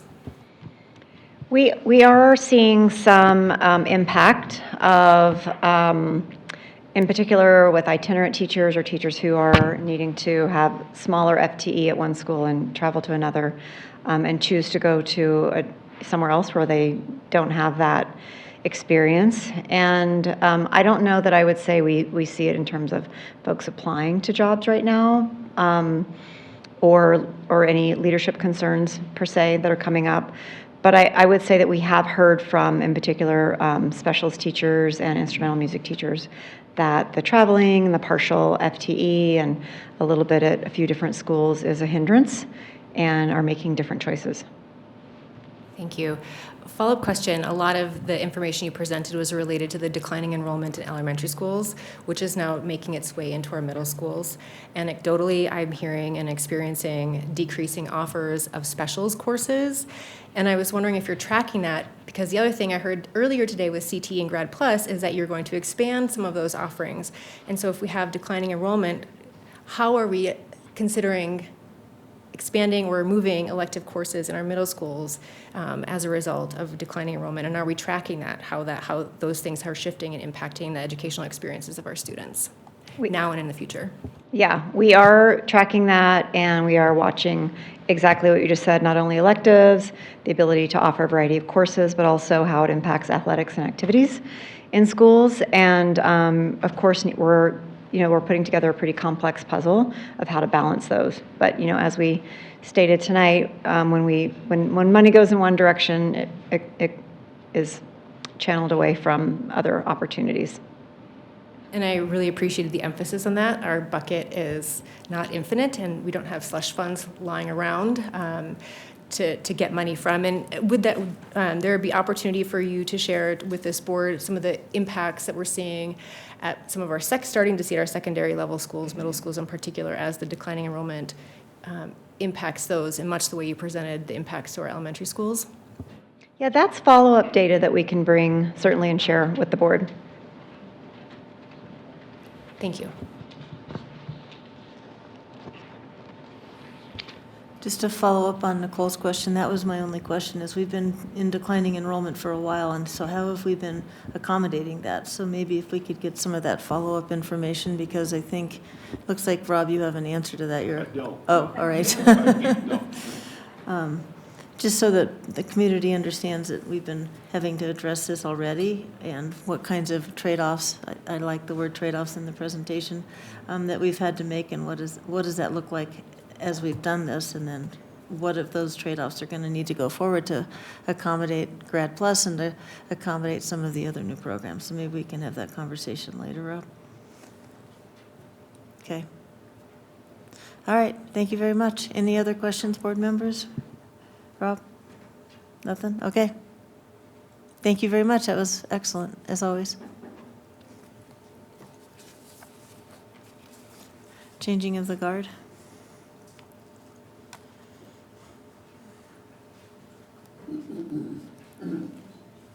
Next, we have the special education annual update. Rob, do you want to introduce? I do. I believe that Dr. Miller will again be kicking us off with Executive Director for Special Education, Michelle Brenner, also presenting. Board members, as you know, it was about 18 months ago when we received the results of the special education audit. We've given the board multiple updates in regards to where we are with that and the work that's happening around special education. I think there was interest from our last presentation to get another update, and so we worked that into our prioritization, and Dr. Miller and Michelle are here today to speak to that, so I'll turn it over to them. Hello again. Good evening, President Gebhardt, members of the board, Dr. Anderson. We are again grateful to be here this evening to provide you a special education update as of the spring of this year. The work in our special ed team, again, falls under each component of our strategic plan. Our team continues to work on implementing recommendations from the special education program review, and today we'll be providing the board another status update for our special education department. And with that, I will pass it to our executive director, Michelle Brenner. Thank you, Dr. Miller. Good evening, President Gebhardt, members of the board, Dr. Anderson. I am actually going to go back one slide and just highlight that our work in special education hits on all the areas of the strategic plan, and we're going to go a little bit deeper into the areas of customized supports and community and family partnerships as we talk about our themes here today.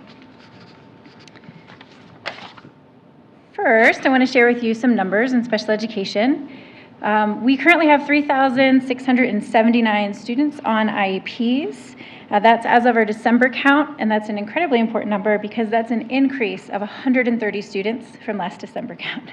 So as you hear about enrollment declining elsewhere in other presentations, you see our special education counts increasing.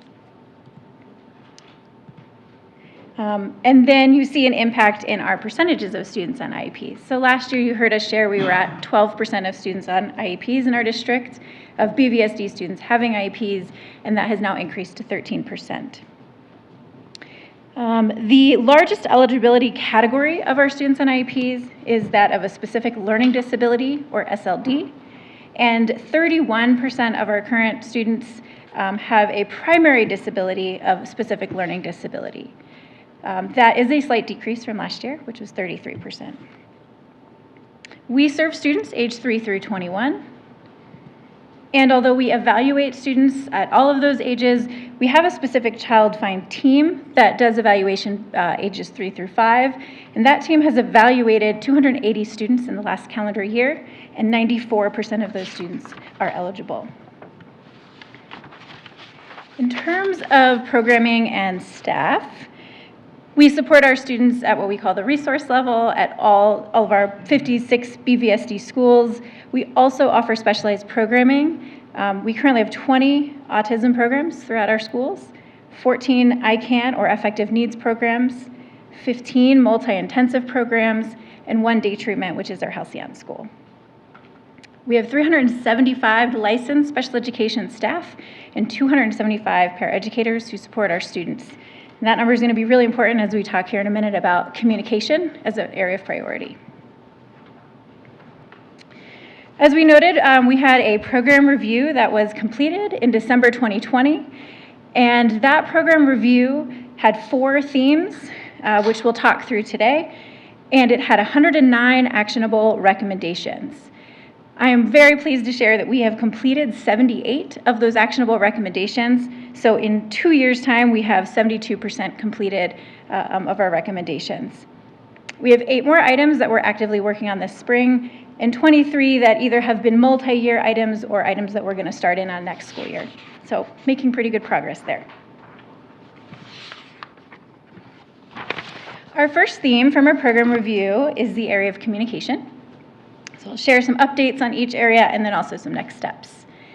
So you may remember that last year we did a lot of work in communication. We really focused in on updating our systems and communicating and aligning throughout special education staff and others throughout the district. So this year was really a kind of refine, branch out, make adjustments year. So we've worked very closely with our Special Education Advisory Committee through BVEA, and I meet with them monthly, and they're kind of giving us little tidbits from our community. What messages landed, what communications need to be coming out differently, what things do we really need to work on. We also host lots of community meetings, and we get feedback from various community groups. Of note, we meet frequently with our Colorado Statewide Parent Coalition, currently our CSPC Lafayette Vosges group. We meet frequently with our advocates in our community. Just met with them this morning.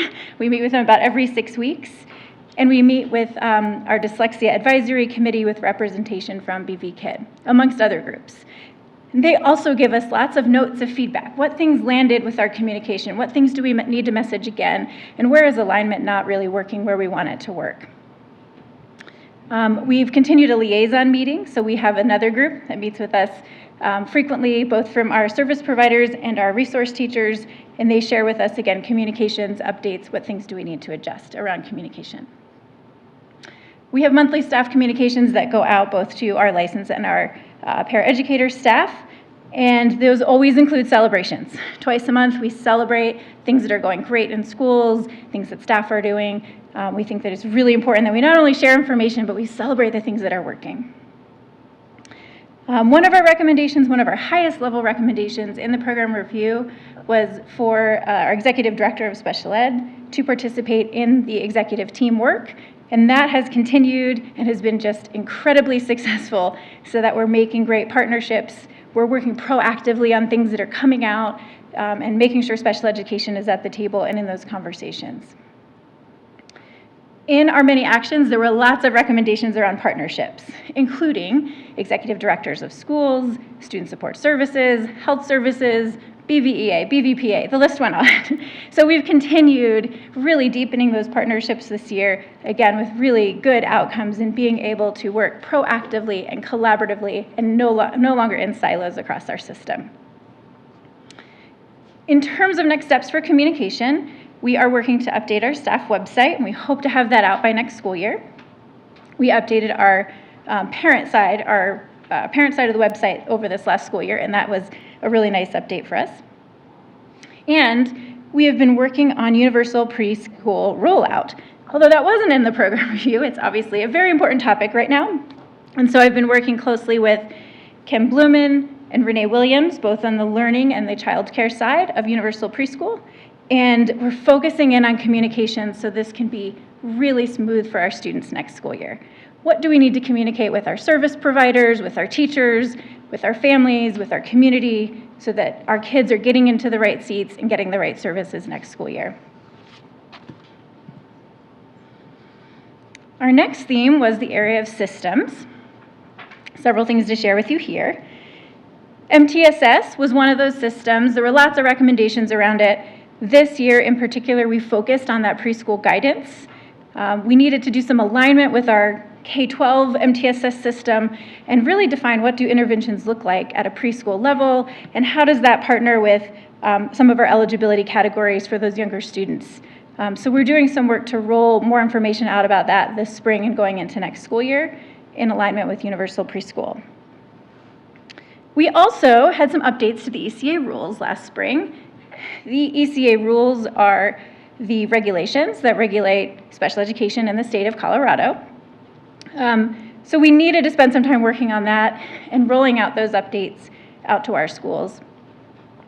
Many of those, but maybe the most important theme in the ECA rule updates was around open enrollment. So we spent some time working with our legal counsel and with our schools to make sure they knew what those updates were and that we were prepared to implement those this open enrollment season. The other systems area we dug into this year was around specific learning disability assessment protocols. So in the program review, but also in conversation with our community, we found that there were holes in our evaluation. We were following the rules, the regulations, but we weren't quite getting deep enough to answer the questions that our families and our community wanted. So we did a deep dive into this last spring, and we came out with updated assessments and protocols for our schools, rolled that out in August, and we're seeing really nice results from that update. Lastly, I want to share that our School to Work Alliance program, or SWAP, and our Transitions program for students age 18 to 21, both have exceeded their program goals this year. So let me tell you a little bit more about that. In terms of SWAP, there were many recommendations in our program review around SWAP. And a part of SWAP is their contract, which has 120 students in their SWAP contract. We are currently exceeding that, and we serve 154 students currently in BVSD. This is the first time in many, many years we've been able to meet, if not now exceed, that number. So that's a real success. I want to also share with you that SWAP services, as we align with many of those recommendations, have really changed over the last 5 years. So SWAP services now have moved away from job placement and now are focused on entry-level employment. Let me say that again. SWAP services have moved away from job placement in entry-level employment to career pathway development. We now focus on providing career exploration, workplace readiness training, post-secondary education counseling, and work-based learning experiences with the hopes of generating more long-term successful outcomes for our youth.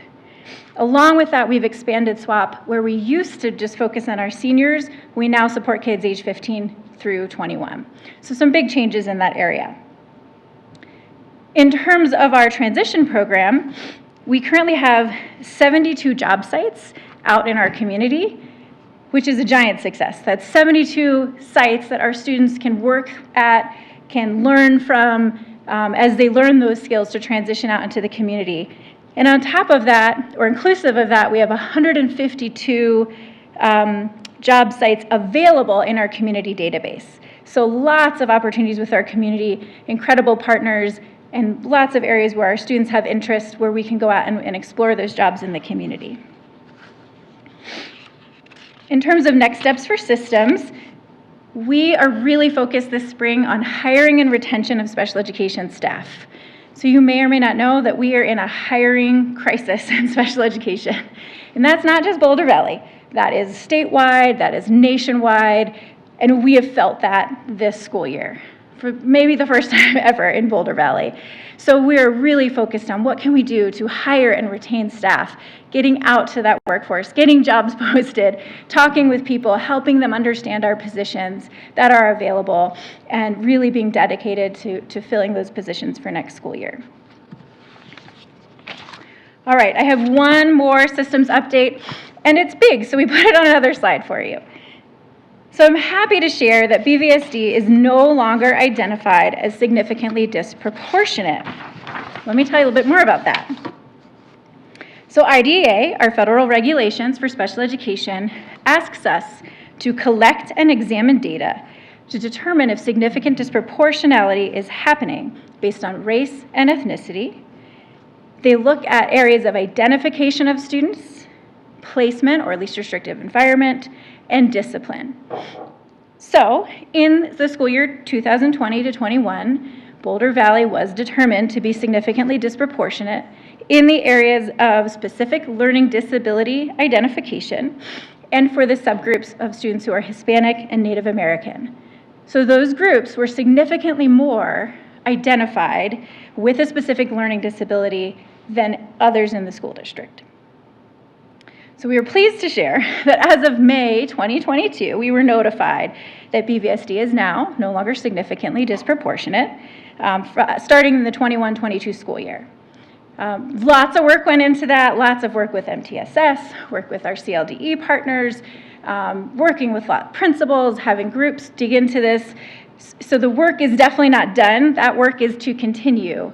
But we've made some really nice progress. And we believe our December count data this school year will also give us that same designation as not being significantly disproportionate. Our third theme is resources. And I'll start by sharing professional learning as a resource because it's been one of our most valuable this year. We've had many years between the fires and COVID where we didn't get to get a lot of time with special ed staff. So this year, we were able to have 3 half-day professional learning days and monthly late starts with all of our 375 licensed staff.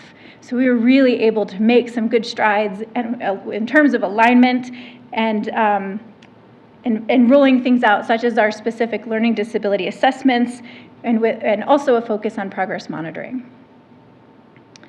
Also, in terms of professional learning, with our paraeducators, we did some work around our program review, and we surveyed that group, and we found out that the professional learning that they want from us is actually the professional learning we're offering. So that was really nice to hear. But what we found in that survey is that they didn't know how to access it or how to create a pathway of what courses they would take. So this spring, we're rolling out to principals and our paraeducators what we're calling professional learning pathways. So if you're an autism program paraeducator, we have a list of what the courses are that you should take in year 1 of being an autism paraeducator. What do you take in year 2? What do you take in year 3? And what are the differentiated options when you're a veteran paraeducator? And we're providing that to them to help streamline their access to professional learning. We also negotiated last spring a registered behavior technician or RBT stipend. So in our BVPA negotiations, this is something that we agreed to have a 5% stipend for any paraeducator who completes this nationally recognized 40-hour course on behavior intervention. And we have had at least 80 paraeducators who have completed that course and submitted their certificate to us, which is incredibly significant. That's an infusion of behavioral skills and training into the system, and also a recognition of our paraeducators financially with a 5% pay stipend for taking that coursework. Another area of our program review was to ensure transparency in our allocation process. We've worked really hard with our principals this spring to share how do we allocate speech pathologists, how do we allocate special ed teachers, which as we see declining enrollment is very helpful to have transparent information so they know what to expect as they look at staffing for next school year. Special ed has also had a math materials committee that's met this year. We really needed to look deeper at our math interventions, so we're waiting on some recommendations, some final recommendations from that committee, and looking at aligning math interventions with special education teachers with the math recommendations that are coming out through our district-wide adoption processes. We also have held a resource paraeducator committee this year. That's another one of the high-level recommendations in the program review, and it's a really complex one. So we got a lot of stakeholders to come together and make recommendations about what that could look like, possibly moving forward. The last update in this area is that we're bringing back our psychologist interns.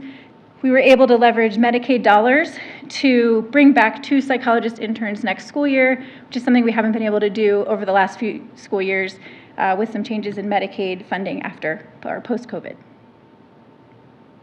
Next steps in terms of resources, we're working on full-time mentorship support for our special educators.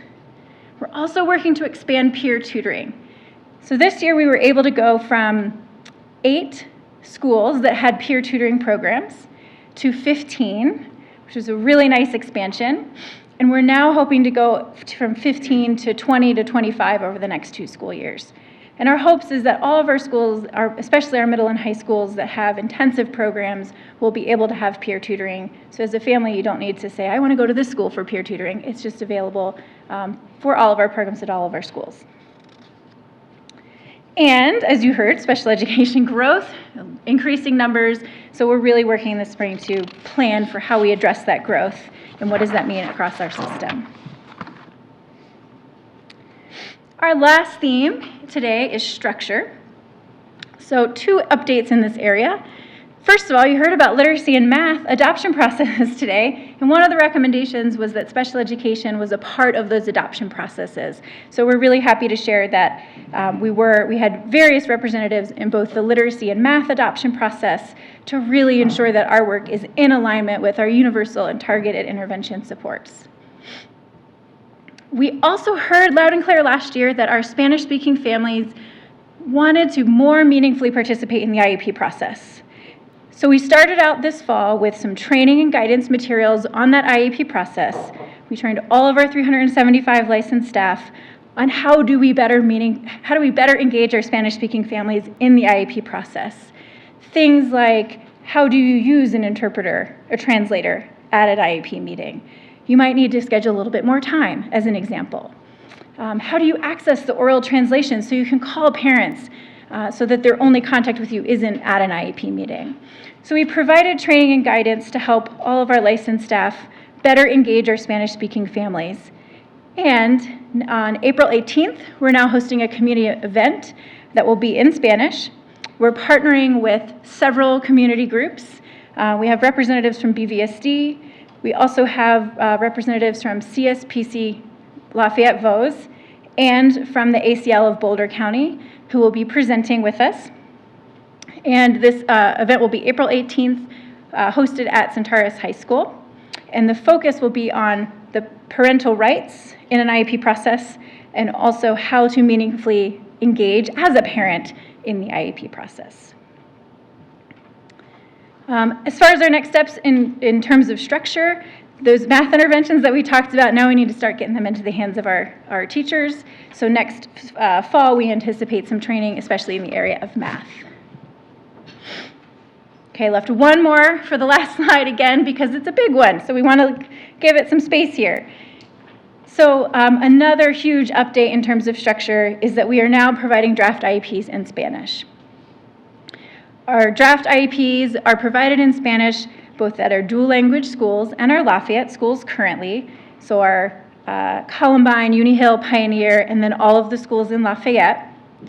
We had hoped to have that expansion to all of our schools at some point this year, and we're just running into infrastructure issues that we haven't been able to make that step yet. But it is our plan to go into next school year and expand to all of our BVSD schools to have draft IEP documents provided in Spanish 5 days ahead of the IEP meeting.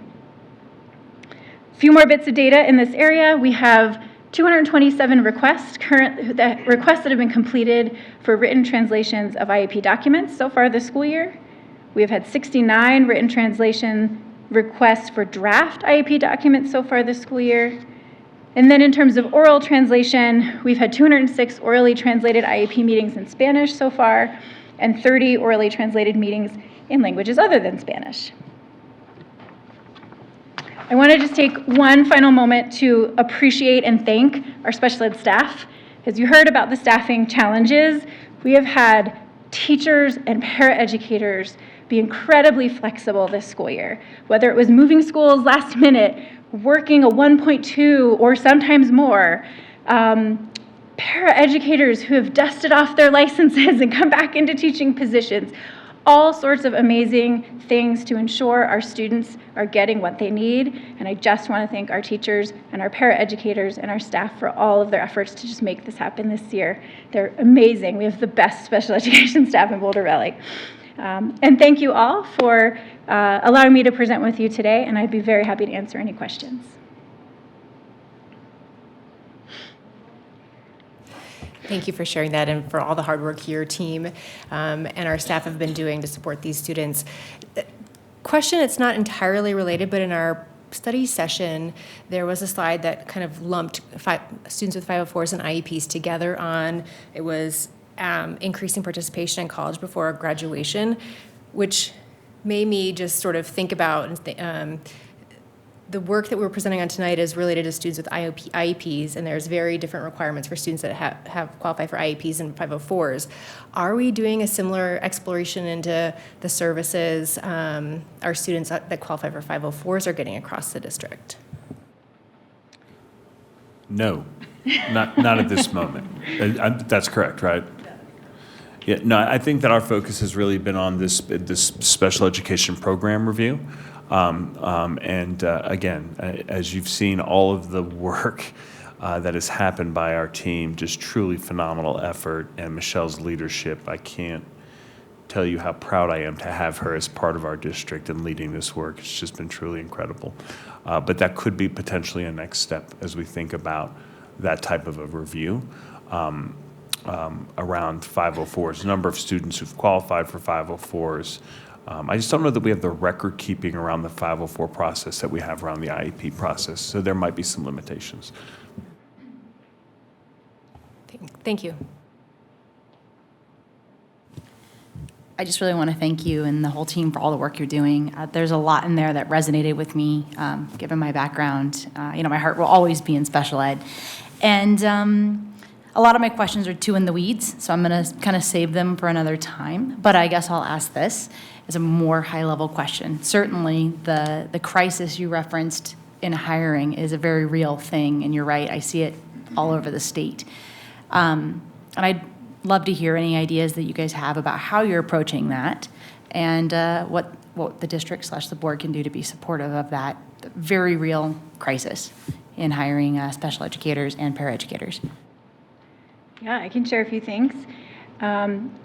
Thinking ahead for next school year, we're out early in the process, earlier than I've seen ever in Boulder Valley in 13, 14 years. We also put out some anticipated postings this year, so we had 26 applicants to an anticipated posting for a teacher posting. And now we're communicating with them. What can we answer for you? Right? What do you want to know about our schools? Right? Just building connections and relationships so people know what they're applying for. They are already interested in coming, but sometimes they don't understand the jobs. So for example, I've had people who have said, I really want to teach at the transitions program, so I'm waiting for that to come out. But we don't anticipate that opening, right? So how can I talk with you about other things that might be of your interest? And then guide you to those postings. We've also we've just problem solved in extraordinary ways. Again, we've had a lot of half-time positions that we couldn't fill just by posting and posting and posting. And so many of our special educators stepped up and said, well, there's 2 or 3 of us in the building. We'll each give up our plan time. We'll serve the students. We'll do our plans after school so the students don't miss out. We've had quite a bit of that. That's happening this year. We've worked with agencies and sort of new systems and people out there in our community and across the country to find groups that do have people who they can send to us. So we've had some success in bringing agencies in to fill positions, even if short term, and finding new groups who are willing to do that in creative ways for us. As I said, we've had paraeducators as they've seen those vacancies and they know the classrooms who have said, I'm licensed, let's figure that out, right? So we're developing a toolkit to say, well, we're always going to provide what our students need. So have we tried this? Have we tried this? Have we tried this? Have we tried this? And kind of work through that. Kind of just a follow-up question on what you just said. And maybe you touched on this. Are there pathways for example, for our paraeducators to get, alternative teacher licensureships and be able to move into those roles, kind of, growing within our own organization? Is that something we're working on? So it's something that Katie Mills' office is working on. I don't think we have final answers and plans to that, but it is something that we're developing this year, or she's developing this year. We've also been working closely with HR and what is hard to fill and what can we get out there early. I also find our peer tutoring to be a pathway. We have many students who find their path to love special ed because of that work, and then we're developing them as potentially our next paraeducators or teachers and getting them into our system. So there's more that we could talk about, but those are some of the things that I would that we're starting in on.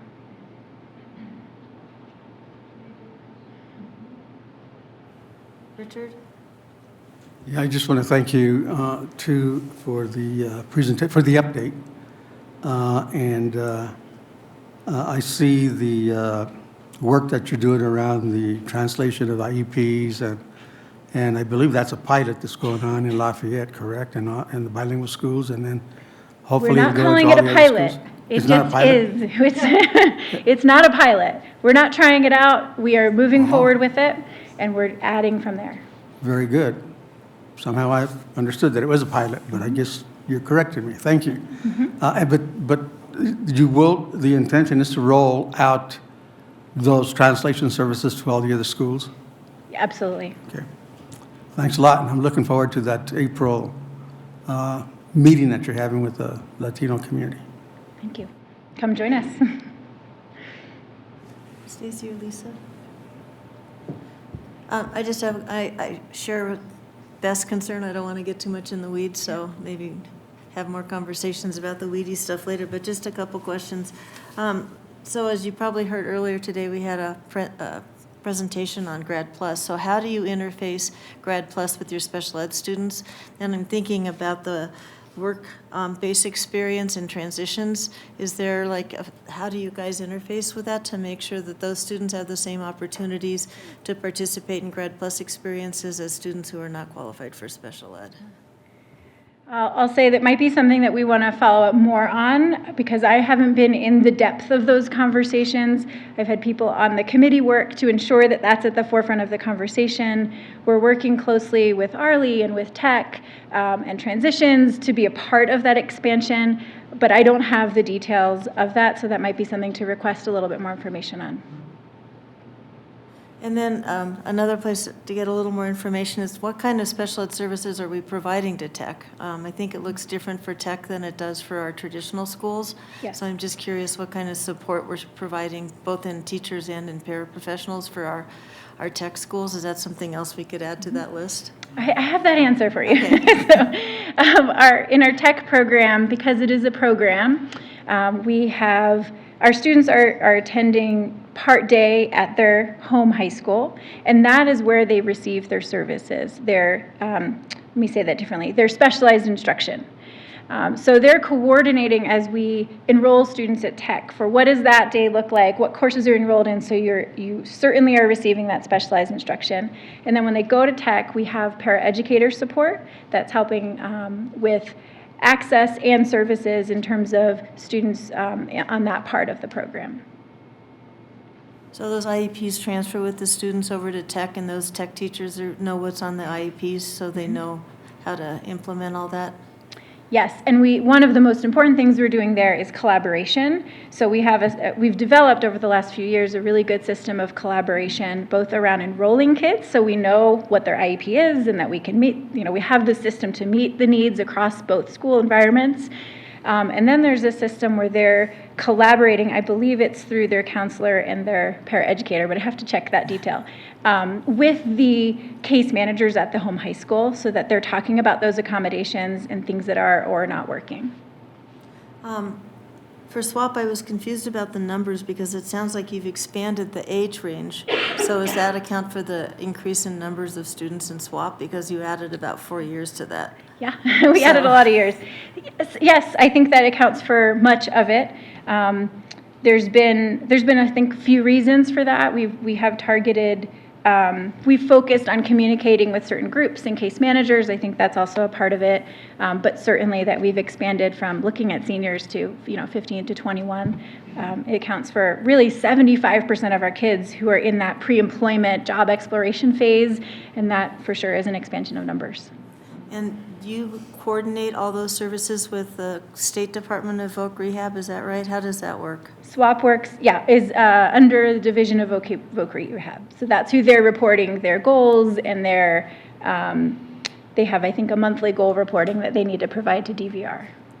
And so when you look at SWAP improvement, are you looking at that or just looking at numbers of kids who have increased? So that's an excellent question. So with the expansion, really what we're looking for is outcomes with SWAP. And we're in those first few years where we can't quite get those outcomes yet. We know if our kids are in sort of entry-level jobs, but that's not what we want. We want them to be in careers and developing beyond that entry-level position that we might know that they got as a senior or leaving high school. So that data is coming, but we don't have it yet. It is the next phase of this, and we believe in the next year or two, we'll be able to get that data from students who have left SWAP that we're now monitoring out in our community. Because through the Division of Voc Rehab, you monitor those kids even after they've left SWAP, right? So you will have access to that data to see if the program's actually working? Yes, that's my understanding. I know at least 1 year is a requirement, and then beyond that, again, I'd have to get details for how we're monitoring. And then I just have a question about our SPED outcomes on our standardized tests. They usually are they don't see the same growth that we see in other subpopulations. Do you have a sense of the improvements that you've made based on the study that we did? Are we seeing improvements in our outcomes, or what does that look like? Is it too soon to tell? Yeah. I know we have CSAP, or we have something called a pandemic in there that might have had something to do with some of our outcomes, so. I would say that we could get that information for you all in regards to the disproportionality between special education students and regular education students. I'm not sure if that's on our dashboard, our strategic metrics dashboard, but if not, we can get you all that information. Nicole, did you have a question? I did. I wasn't sure if I was supposed to bring it up during consent agenda because it's related to SWAP, but we're talking about it. So you had mentioned serving about 154 students with SWAP.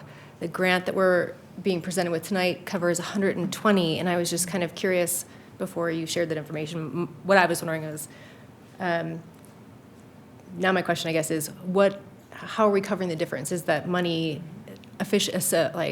enough to cover those 120 students, and then the additional 34 we're finding funding elsewhere? How does that work with the grant we're approving tonight and the actual number of students we're fortunate enough to be serving? Yes, so you're right. The SWAP grant that is on the consent agenda says 120 students, and that is accurate. That's currently the goal in our contract. We have 3 teachers. I'm not sure if I'm labeling that right, but the 3 case managers, I guess, is the best way to say it. And they each serve regions of our school district. And so they case manage all the 120, now 154 students. So it's not, we're still doing all of the supports with the dollars that are there under the 120. They're just doing more with those dollars right now. And then we expect in the next few years that we'll increase that goal as we're able to sustain those numbers. We believe that next year that'll move to, I think, 145 and then 150 from there. So currently we did say 120 again, but we think we'll continue to grow that in our contract over the next few years. And then in the future, can you ask for additional grant funding to support the students that you're showing as pretty stable or growing beyond the 120? It could be a part of the contract as we move forward, yeah, as we see stabilization there. I don't think we know that yet, but it could be. Thank you. And part of the funding for SWAP comes from the Division of Vocational Rehabilitation, is that correct? Or they just supply the personnel? It's a 50-50. So there's a match. We provide half and they provide half. And I'm going to look at Carrie. Is that from DVR? Do you know that answer? It is from DVR. There you go. It was my assumption. And then back to the outcomes. So I would assume you have to report outcomes to the state since you're receiving half the funding. And so it would be great, Rob, to get some of that outcome data that we're reporting to the state through DVR on those SWAP kids and SWAP outcomes. Yeah, there's a monthly requirement for updated data. I don't know the details of that because it doesn't come to me, but I do know that's a requirement. It's a weedy question, so I'll join Beth in a conversation later on that. Okay, go ahead. I was just thinking back on the disproportionate slide that you shared, and I don't know if people understand how big of a deal that is. Like, that is a big deal. Like, that level of reporting and then work. We won't get into all the work you had to do, but that's a really, really big deal. So congratulations on that, and let's keep it up. Thank you. It comes with set-aside dollars, a giant action plan, multi-year work. Yeah, thank you for recognizing that. Rob? Beth, I really just want to appreciate you for recognizing that many districts who become significantly disproportionate give up on trying to not be significantly disproportionate. They're unwilling to put in the work. They don't have the talent and the ability and the massive systems changes that it takes. Between that and us just leading the state of Colorado on this idea of making draft IEPs more accessible and engaging our Spanish-speaking families in genuine, right ways as we partner with them on their kids' education are just, I think, two huge highlights from tonight's presentation. And then, Rob, just to tie this presentation to the earlier one, are SPED students able to access Ascent if they wanted to? Yeah, I believe so. They wouldn't be denied that. To the extent that of the 44 students that have applied that are, I won't know the breakdown of what those are, but no, they have, a student with an IEP can access all of those classes. They can access advanced placement, they can access concurrent, they can get seals of biliteracy. They have the ability to do all those things. Yeah, it's just going to be exciting to see how Grad Plus can kind of influence the SPED track for some of our students. So I know that's work that we just started this year. So, board members, any other questions? How about if we take a 5-minute break right now?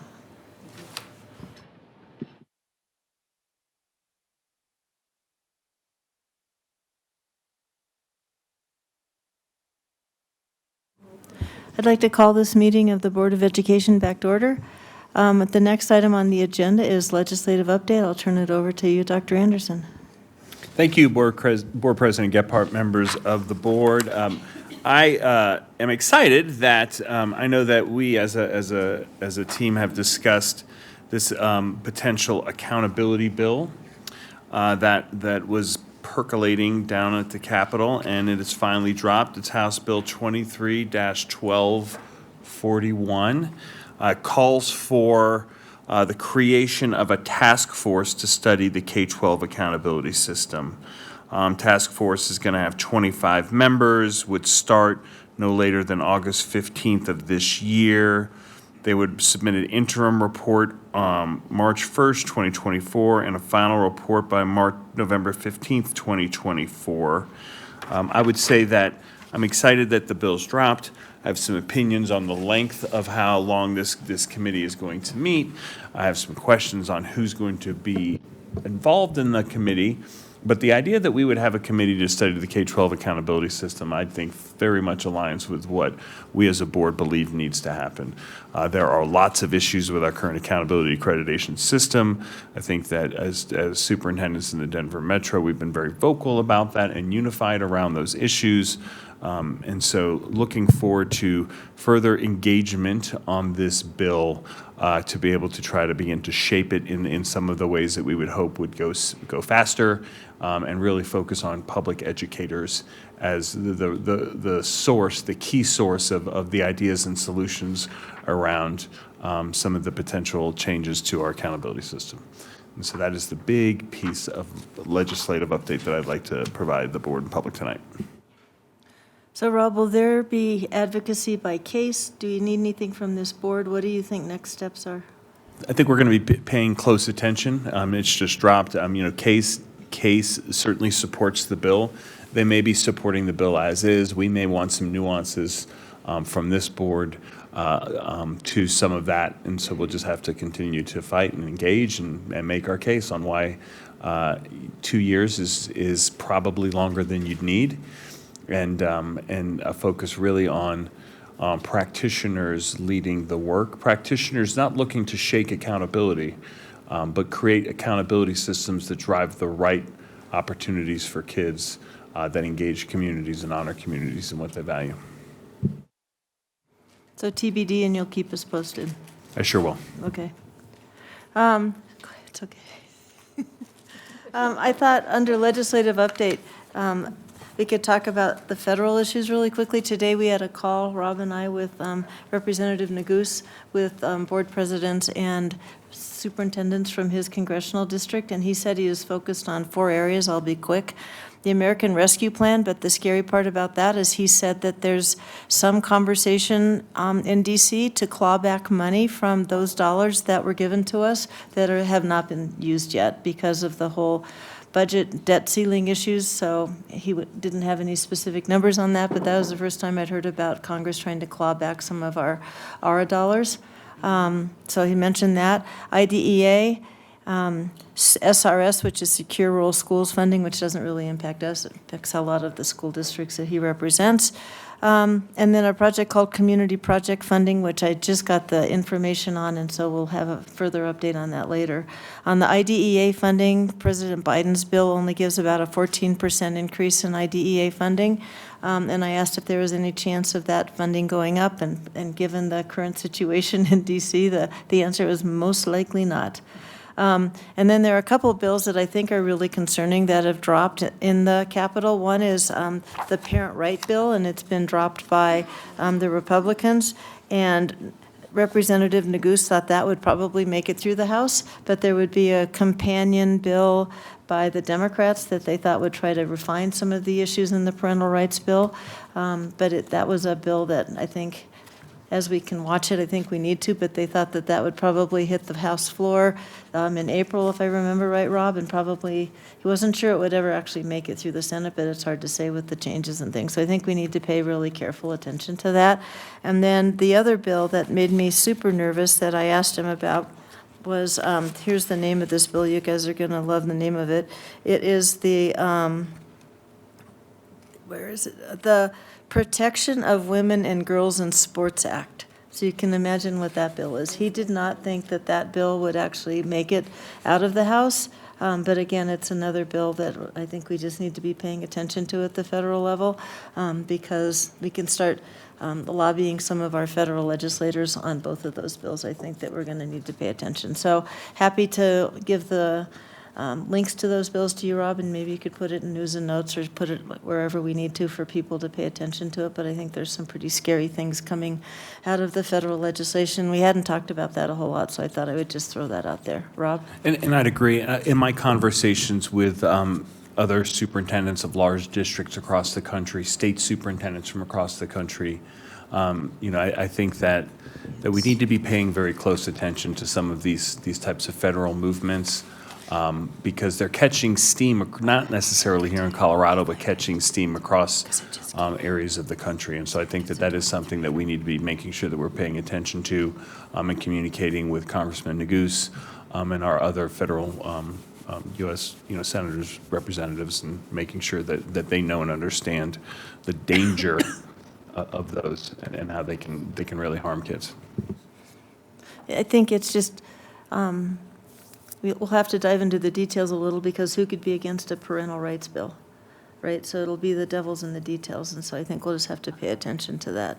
Nicole? I have a question. Do we have a sense of how much unspent funds we have remaining and what that impact would potentially be to us should they decide to claw that money back?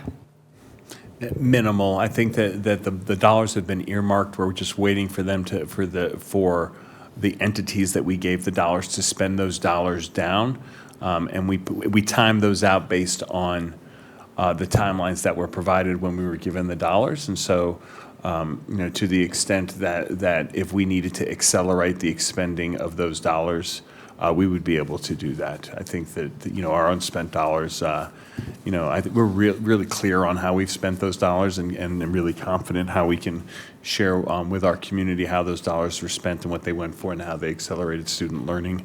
And we have outcomes to prove that some of those dollars have done that. And so potentially a presentation as we present the budget to the board, maybe we can get into the details on that if the board would find that helpful. And board members, it's been a while, but under Board President Marquis, she scheduled advocacy calls with our federal legislators. Is there any interest in trying to get those going, given these bills? They would be Zoom calls.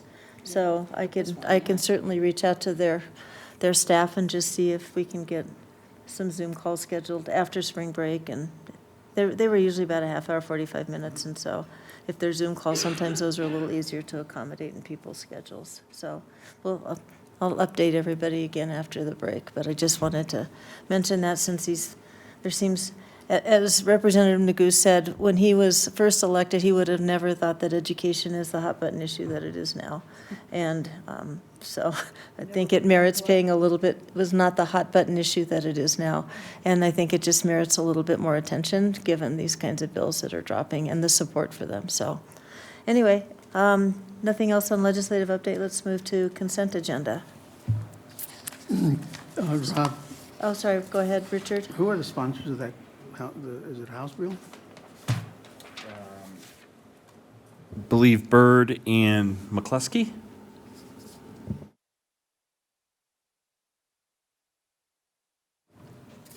Okay, 7.1 personnel items, 7.2 approval of minutes February 28th, 2023, 7.3 approval of minutes February 28th, 2023, regular meeting, acceptance of donation in instructional services and equity, 7.5 acceptance of donation operations, sustainability, and energy, and 7.6 special education school to work program swap, Colorado Division of Vocational Rehabilitation. Are there any items board members would like to pull from the consent grouping?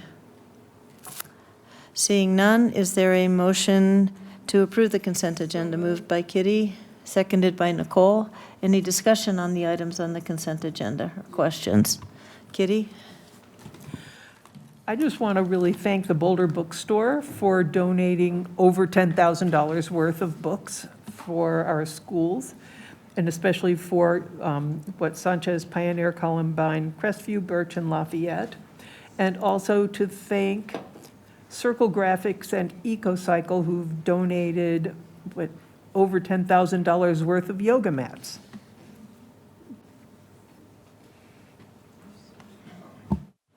Any other questions or conversation about the consent agenda?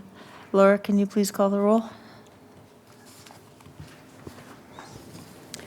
Garcia. Yes. Gebhardt. Yes. Niznik. Yes. Rajpal. Yes. Sargent. Yes. Sweeney Moran. Yes. Zis. Yes. Motion passes. All right, moving on now to action items on our agenda. We have the grant for health services, school health professional grant. I have Rob Price, but is that right? I also see Stephanie Farron, and Stephanie has the computer, so. Good evening. Tonight, Stephanie Farron, Director of Health Services, Tammy Lawrence, Director of Student Support Services, I should know that by now, going to provide an update on the grant that is on the current board agenda. Sorry. Thank you. That's all right. Thank you very much. President Gebhardt, school board members, Dr. Anderson, thanks for having myself and Tammy here to give you an update on the school health professional grant and Hazel Health. A little bit of background about this grant. It was established in 2014 from Senate Bill 14215. It actually specifies how retail marijuana tax funds will be spent and how they'll be distributed to schools in this school health professional program. The program is intended to increase the presence of licensed school health professionals, provide training and resources to school-based staff, and allow school health professionals to connect students with community-based organizations, all around substance use, prevention, education, intervention, and mental health services.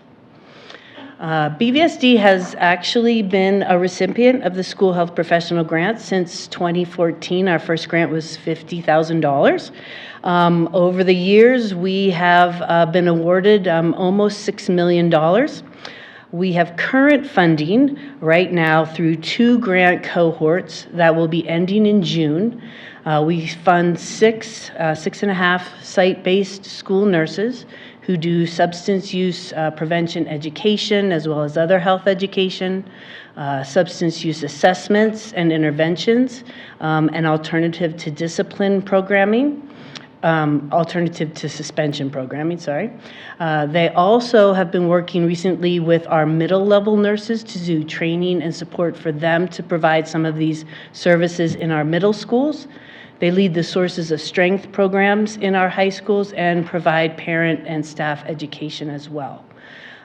These grants right now also fund 3.3 counselors, some additional FTE in our K-8 schools to provide sources of strength and additional counseling work. And we fund Sources of Strength curriculum through K-12 now. So the School Health Professional Grant is actually due today. It will begin July 1st. It will be for a 3-year grant cycle. And we are applying for 6 school nurses and the Hazel Health telehealth program. What we're hoping to do is to continue our current work with our school nurses, Sources of Strength and health education, expand more of that support and offer additional training to our nurses at the middle level, and then increase Tier 2 mental health options through the use of telehealth and the Hazel Health program. So a quick little background. Right before the pandemic, it was actually February of 2020, I was in the Carolinas visiting some telehealth programs. They have a very well-established telehealth program there through their university hospital, and reach out to rural schools and also schools, urban schools. So we have been interested in bringing telehealth services to BVSD and how we might incorporate those here for quite a long time. Hazel Health is a program that approached us at the time, and we were hoping to be able to work with community partners to set up a telehealth program through providers in our area.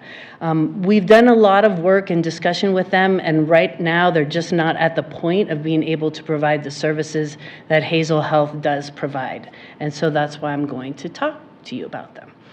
So they are right now the largest telehealth program for K-12 schools in the nation. They work with a number of schools here in the Denver metro area: Cherry Creek, DPS, Jeffco, and Aurora. They also have big school districts in Florida, in Texas. They have just brought on LA Unified School District with 1 million students as well. The services that Hazel Health provides is for all students. There is no out-of-pocket cost to parents, ever. Visits are unlimited, both in physical health and in mental health services, and the service is provided year-round, 12 months a year. It's fully integrated within our systems, our protocols and processes, and everything that we have set up already here. And again, it's regardless of insurance status, immigration status, or ability to pay. It's no out-of-pocket cost at any time to parents. The pillars of Hazel Health include really, that first pillar is their ability to serve all students regardless. The next thing is really an integrated whole child model, and that is, really demonstrated through the combination of physical and mental health services that they provide. The school partnership, they work with schools and school districts to make sure that they're integrated into our systems. The Hazel Health leadership is also education-based. These are folks who have worked in education for years, so they understand what it's like in a school. They know what we're dealing with. They know how to focus services and be able to provide services in schools. They also provide care coordination, and they also really feel, as well as we do, that this is a very sustainable model because it establishes student wellness from the very beginning, from K all the way through 12, hopefully being able to provide services early on to students and to make sure that we are hopefully freeing up some of our acute response time later on. Like I mentioned, Hazel Health fits into our MTSS framework. There is some Tier 1 universal services that they provide around health education, education to staff on how to detect, mental health issues early on and things like that. But they really fit into the Tier 2 level of MTSS because they are actually able to provide those services to students that we unfortunately are really lacking here in our community, just based on the nature of what's happening. Our students have a lot of needs, and we don't have enough providers in our community to provide that support. They also have Tier 3, fit into Tier 3 framework, as they do provide higher level care as a handoff to community partners, and we'll actually case manage them through that. So in addition to the mental, physical, and care coordination services that they provide to students, to us as a school district, they provide live data. So we actually will be able to see who's utilizing our services, what kinds of services, what the demographics of those kiddos and families are. They have dedicated account folks who work with us around, not only our account, but also the communication out to the families, to get folks enrolled, to make sure that they understand the program and the services. And then all of the equipment and technical support for that equipment that goes along with mental and physical telehealth is supplied by Hazel Health and maintained and trained by them as well. Again, they really focus on meeting students where they are with the care that they need. This care is can be provided during school hours. It can also be provided before school and after school. Physical health services are available from 7 a.m. to 5 p.m., and mental health services are available from 7 a.m. in the morning till 7 p.m. at night. Their providers also understand that a lot of the common things that we see oftentimes in the health room, such as headaches and tummy aches and fatigue, are really mental health or symptoms of mental health issues that are going on. And so they have direct ability to refer families to mental health providers as well if they determine that maybe what's going on here is more of a mental health issue. When they see a child, and I think I'll talk about this a little bit more, I'll go into that in a moment. The other thing that is really spectacular about Hazel Health is that they are really absolutely committed to culturally competent care. They have a very diverse team. 50% and more of their providers are BIPOC. They have 40% of their providers are bilingual. They offer over 15 languages, providers that, can provide services in over 15 languages. And, almost 3/4 of their providers have been in community care experiences, so they know how to work with hospital systems, they know how to work with federally qualified health centers, pediatricians, et cetera. So this is how a student might access mental health services. Initially, we try to put the information out to families, get as many families to sign up and enroll and consent to care before a student needs care. But if that doesn't happen and a student is referred for care, Hazel Health will work with them, work with the family to make sure that they're signed up and they're in the system and they're consented to services. The mental health care really starts with a behavioral health assessment, and that behavioral health assessment usually happens between 2 and 4 days after the referral is made. Kiddos start actually participating in therapy sessions within 2 weeks. That is kind of the longer end of how long it takes for them to get hooked up with a provider and actually get services. Right now in our community, it's about 6 months. If you have the right health insurance, if you have, the right people who can maneuver through those systems, it can take up to 6 months for somebody to see a mental health provider. So it's an incredibly fast support for our students.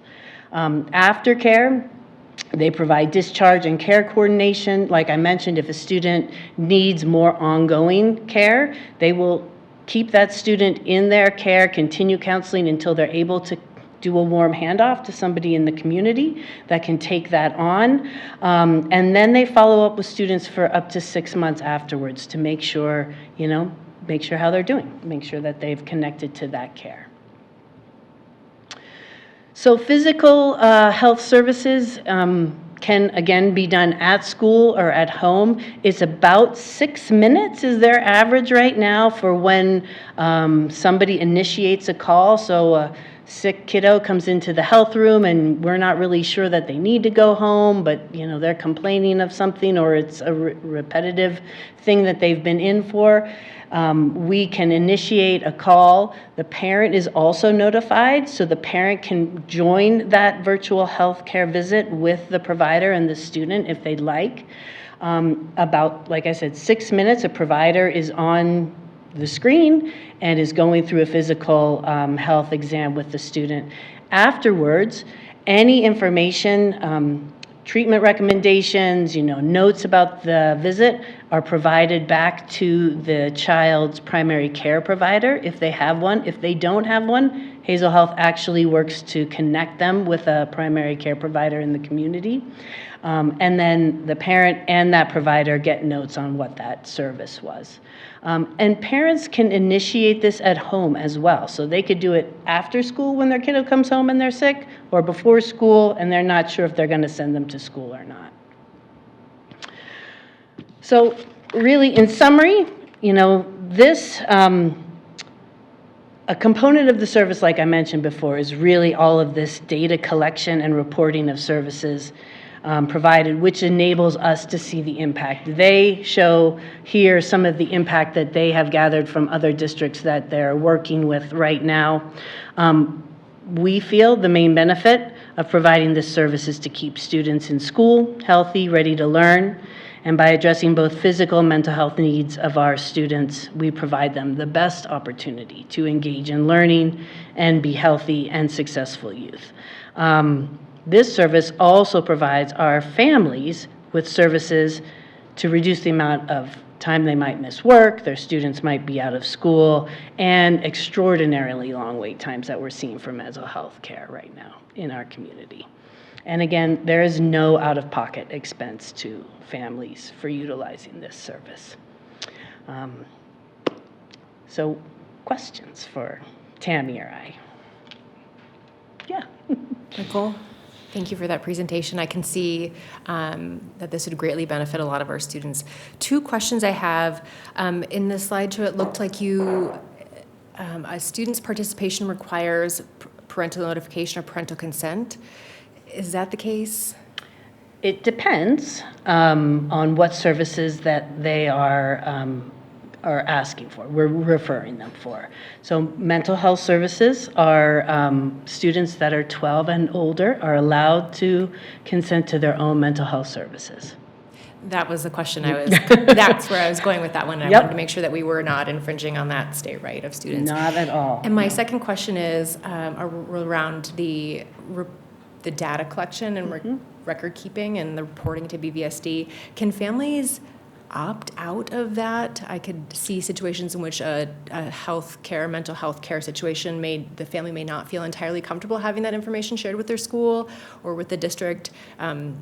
Can you kind of explain that a little bit, or how that data sharing and data collection piece works? I really can't right now because we have not discussed with Hazel Health in detail that data collection. My understanding is that that is non-identified information, though. It is just, how many visits you're seeing for mental health, how many visits, what are some of the common themes and things like that.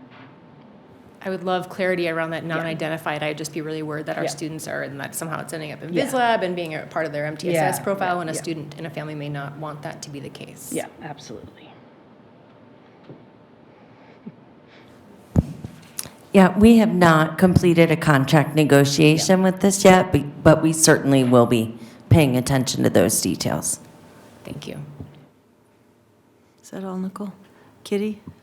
So Nicole asked two of my questions, and I had just written down HIPAA and how that applies, and Nicole addressed that. Because I would be very concerned that they would say, child John Doe did this or that. And also the parents are notified, but in the situation where a student is old enough to pursue mental health treatment on their own, and the student knows their parent doesn't approve, is there a way for the parent not to be notified, or are they always notified? So they're not always notified. Okay. Family has... My, sorry. If a student asks for a referral or seeks out mental health counseling, they are allowed to say that, they do not want this shared. And then even if the family has already enrolled and has submitted insurance information and things like that, Hazel Health does not bill insurance, so there's no benefit or explanation of benefit that goes to the parent. It is confidential as per law. good. Yeah. And then you talked about linking to primary care, in the community. Then does Hazel Health cover the cost of that as well? If a family is referred to like Clinica or to another provider in the community, then it would be based on their insurance status. And then, if they don't have insurance or they don't have any means, then we also have funding through school Medicaid to support students with that, with those needs as well. And is it typically then people who are lower income that sign up for this? It is not really. When we spoke with them, it's really all across the board. Some families, especially around mental health, just know that they cannot get in for services anywhere else. And so this is an option for them to be able to support their student immediately, regardless of insurance. And then for other families, this is something that maybe they can't take off work, things like that, to be able to, get a child to an urgent care or an ER visit, which is also extremely expensive. And so families utilize it for that as well. So then if you had a family that, has means to have insurance and pay their medical bills, they could get referred to a physician, just a physician in the community? Okay. Yeah. Yeah, if they don't have a medical home already, yes. Right, which they probably would if they had good insurance. The only other question I have is I noticed that the use of the term mental health and behavioral health, do they make a distinction between those terms? They do not. Because I really object to the term behavioral health. It's, you have an illness, but you're just misbehaving. And I think it's really, really offensive. Yeah. But you're not the one in charge of that, I know. But we do often use mental health and behavioral health interchangeably, and so I appreciate that, and we'll all definitely take that into consideration. Thank you. Beth, do you? Richard? Lisa? Thanks so much. I agree that trying to get mental health care is incredibly difficult right now, so this sounds great.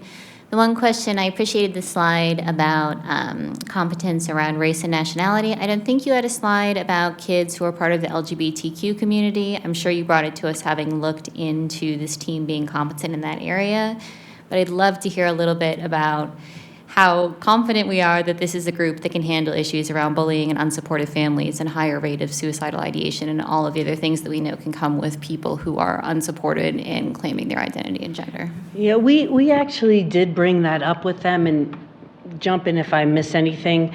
You know, we really kind of grilled them on their trauma-informed practices, and not only BIPOC, but also being able to speak to students and their families who are struggling with some of the LGBTQ issues and things as well.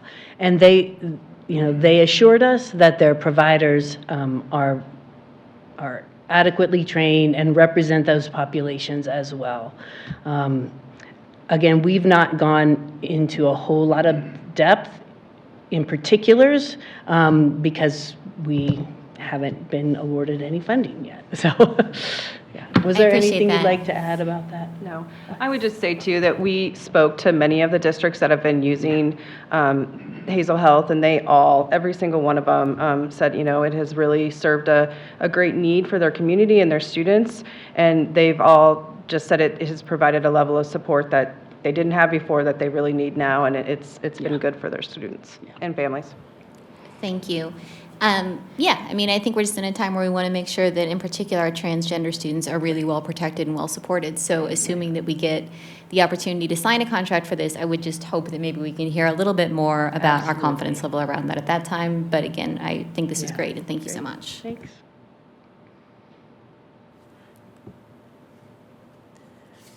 So to follow up to Lisa's question, how are we going to find out if this is working? How are we going to find out if the services are serving the needs of the LGBTQ? What kind of accountability is there? I was going to ask about other districts' experiences, but how will we know? So as you can see here on their summary of impact slide, they actually, this is just some of the data that they collect, but they do extensive evaluations with families and with students who utilize the services. So I think hopefully we'll hear from students and families themselves. And then we will also have Healthy Kid Colorado survey and other climate surveys that we do internally through the school. You know, ultimately what we hope, especially as we move some of these intervention services kind of upstream into younger ages, is that we start to see, you know, a shift in those over time. We know it'll take some time, but. I get that, but they might not feel comfortable complaining to Hazel Health if they have a complaint about Hazel Health. So there will be an accounting ability for families if they have concerns to raise that with you or to raise it with the district. Yes, sorry. Yes. Do we know yet what the cost is for us? Because I see we're going to have to pay for the K-5 and there's other costs associated with it. Do we know what that looks like? The cost is $10 per student per year. Okay, so. Yeah. It is on the board agenda. And we have submitted in our application for the school health professional grant to cover 6th through 12th grade. Right. Yeah.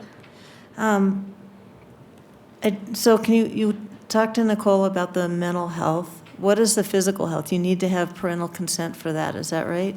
You do need to have parental consent for physical health. They do not provide sexual health and reproductive health services. For reproductive health services, you could access that without parental. They would refer students that were looking for sexual health information, reproductive health information to local providers without parental consent. Yeah. Yeah. Yeah. Yeah. And they can't do, like, a kid comes in and with the flu, they can't test for the flu, they can't test for strep. I mean, so walk me through, and that just means they say, gee, it looks like you're awfully sick, and then they refer you to a provider, right? I mean, how does the physical health piece work? So, typically with things like flu or strep throat, with strep, they can actually look into a student's throat, and there is mechanisms for them to, hear breath sounds and things like that. So there are some equipment needs or equipment that they can use. It's also really based on kind of an algorithm of symptoms and how long you've had them. If you have a fever and you have aches and a sore throat and you're feeling bad, it's probably flu, could be COVID, and they're going to suggest that you go somewhere and do a test. If it's a scratchy throat and no fever and your throat's not really red, then they're going to go a little bit further. Ultimately, those sorts of tests, COVID, flu, strep, things like that, they would recommend that a parent take a child and get those tests done, either at their primary care provider or at another And spot. they can't prescribe, they can't make They can prescriptions. prescribe. How would they know about a child's allergies or? All of that is part of the intake that they do with families when they sign up. And the provider would review that with a parent if the parent is there, but, they have all of that. And that prescription is then called into what they would, have as their local pharmacy. The family would have to tell them that. So if there was a prescription, then they would go through all of that, just like you would with a telehealth service, that we utilize now through Kaiser or your health insurance or something like that. It just makes me nervous because my telehealth is with my doctor, so she knows what my allergies are. But I assume if it goes to a pharmacy, maybe they would have a listing of potential allergies as Again, well. when a parent signs up, they have to list all of that, just like you would when you sign up with, with a medical provider, what your child's allergies are and things like that. And then one last question. So they commit to, if there's a child who needs prolonged mental health services, they commit to seeing that child for as long as it takes until they can hand them off to somebody else. Yeah. So it could be a year. Could be. It's typically about 6 months, sometimes, maybe less. Yeah. That's a pretty big commitment, Kitty. This just brought up a question. Does the district have COVID tests? We do. So if they suspected COVID, the health. We could give them to a parent to take home and do the COVID So, test but at you wouldn't home. do it at school? We would not do it at school. Okay. No. Nicole? So the $10 per person would be for people that sign up, not for a blanket fee for the entire district? It's a blanket fee for the entire district. And what if a family chooses not to sign up, a student shows up in the nurse's office, they would just get the sort of treatment that they've been receiving so far?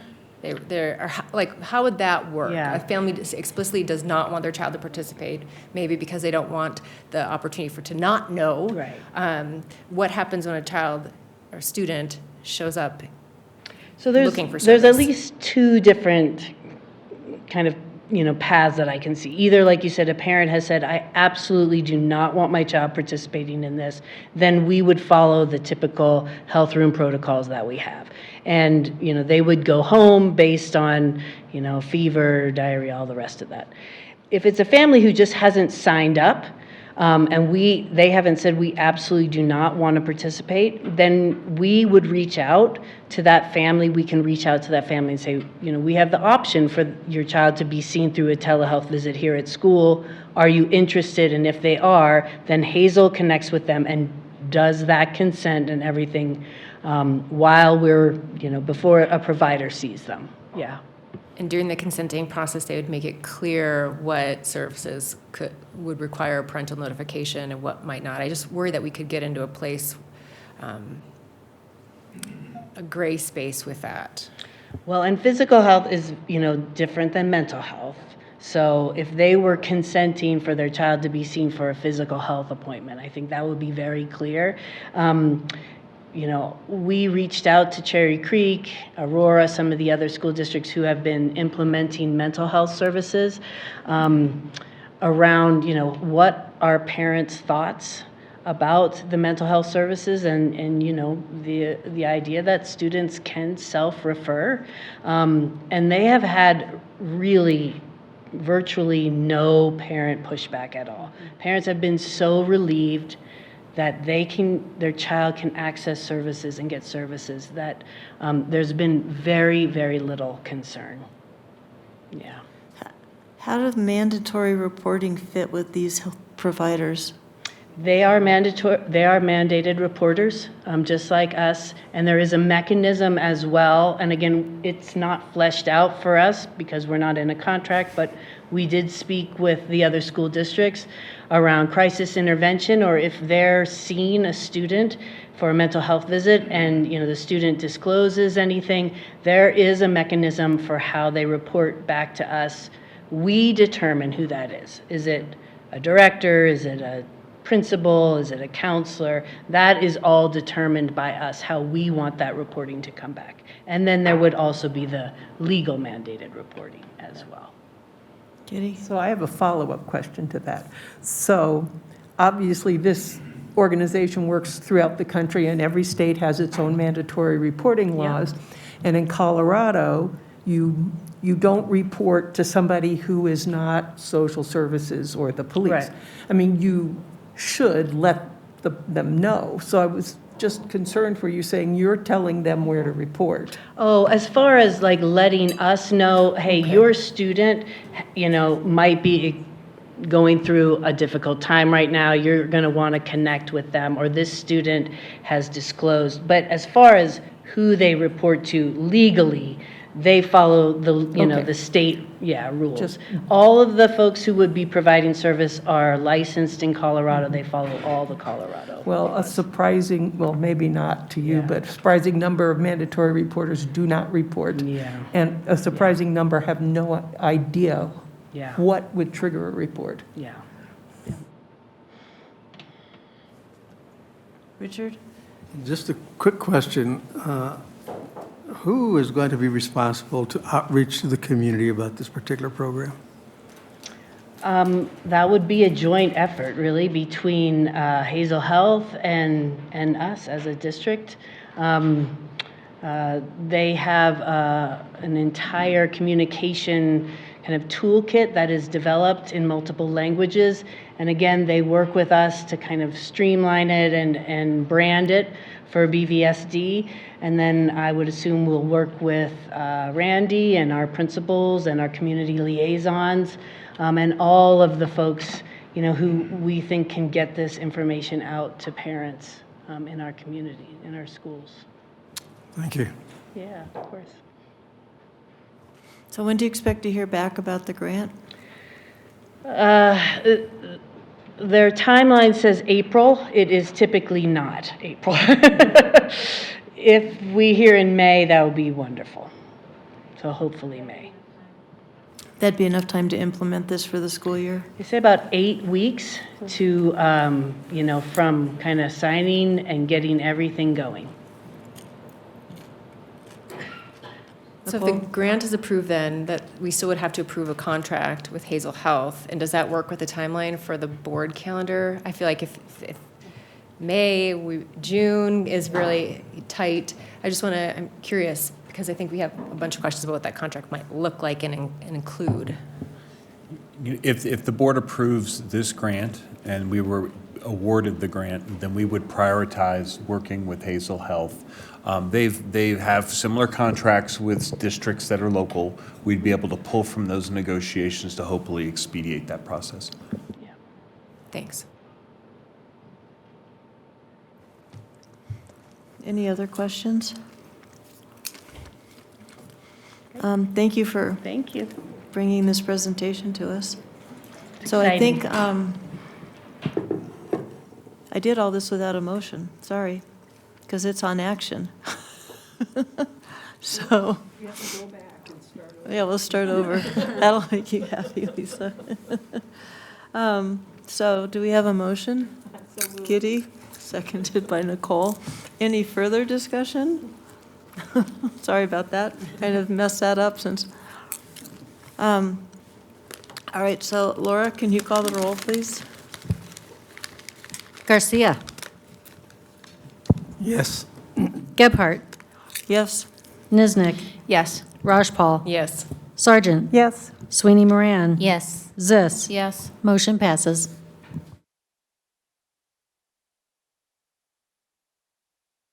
Next, we have future agenda requests. Are there any items that the board members, Kitty? Yeah, I think I've requested this before, but I would like us to look at our use of language when it comes to referring to Latinos, Latinx, BIPOC, and be really intentional about what language we use, because these terms are not universally supported. And for some people who are members of the group being described are offended. And so I would just like us to talk about that, look into it, and see what's the most respectful language to use. So what would that look like, Kitty? Well, I would think one thing is knowing that only about 3% of Latinos use the term Latinx, that I've heard it described as linguistic colonialism. The construction ending a word in X apparently does not fit in the Spanish language. So, I mean, I just think that if we're going to use terms that are not universally agreed on, we ought to at least understand that we're doing it and why we're doing it. I'm not saying I'm against it, but I've also heard criticisms of BIPOC. Okay, so I don't know if this lends itself to an RFI. I'm just trying to get my mind around what that would look like. Would you want people to come address it? What would it look like as an agenda item? I just like to know our policies. Yeah, well, I was thinking more of, for prioritization or something, not necessarily right during a meeting, but I do want us to discuss it. And this would be only for formal communications from the district. It wouldn't be to decide what individual staff members, board members say in conversation or even at the board. But I've heard enough to know that some people are really offended. And that is not our intent ever. So I think we'll make a note of that as a potential future agenda item. Nicole? So as we continue to hear more from our community about I'm losing the word, what Ross Winter and his daughter presented, transitions or advisory, I would like to have a better understanding of what types of similar program is going on in the district, whether it be through freshman seminars or a 10th grade health class that addresses mental health issues and community building. And I'm curious to see some of our survey data that we do of our students around trusted adults and a sense of safety and belonging in our communities. I know we survey our students on those areas, but it's been a while since I've seen any results on that. So I kind of thinking more broadly about advisory and the supports we're providing for our students, and their mental health needs and their community build, their needs for their desire for stronger communities and greater sense of trust. I'm just curious where we are as a district and how our students, if we have that data available, to kind of point to how our students are feeling and how they're doing in the current environments. Would that be, are you thinking an RFI? And then use that information to decide whether or not you'd bring it forward to prioritization? So I could do an RFI. My question was, are we in a cadence of reviewing as a school district? Are some of that school culture and climate data district-wide? Is that not something in our normal cadence? Looking for your advice on how to proceed with some of those questions, and if it's part of our normal review with our data cycles or not for that survey data. Let me bring it to cabinet tomorrow. I know that some of that data is used within some of our strategic plan metrics. The collective understanding presentation analysis and then action items based on that analysis. I need to speak to our team on how they're using that. And I think, correct me if I'm wrong, Nicole, but we kind of have a hit or miss advisory in the district. So Centaurus might have it, New Vista might. So I think a sense of what that looks like and what might not be called advisory, but is like advisory. So just trying to get a sense of what's already existing. I mean, I would say that some people have decided to have it and some people have decided not to have it. Less hit and miss, more like a decision that has been given to local schools to decide whether or not they wanted to carve away the instructional time that it takes to meet as an advisory versus other things that they've prioritized. So would that be an RFI, Rob, just so we could figure out which schools have made that decision? So okay, you could do an RFI on who has an advisory program and what does it look like, right? And then we could do a kind of a analysis of where we are, what schools do what. That would be a step. And then what we can do is check in with our team on how are we using some of the Healthy Kids Survey data and what are the rhythms on how they use that? And is that used systemically to drive decisions, or is that a review of information? And how's that done? Yeah, and I know that some schools with their ninth grade seminar or freshman seminar, some of the similar things that are discussed in advisory to other schools are discussed there. So I might just loop that in just to get a sense of what are our schools doing in those areas. Thanks for that advice. All right, anything else before we adjourn? All right, we'll see most of us will see next week. I think you want to. I move that we adjourn. Thanks, I Stacy. second. I second. Okay, we stand adjourned.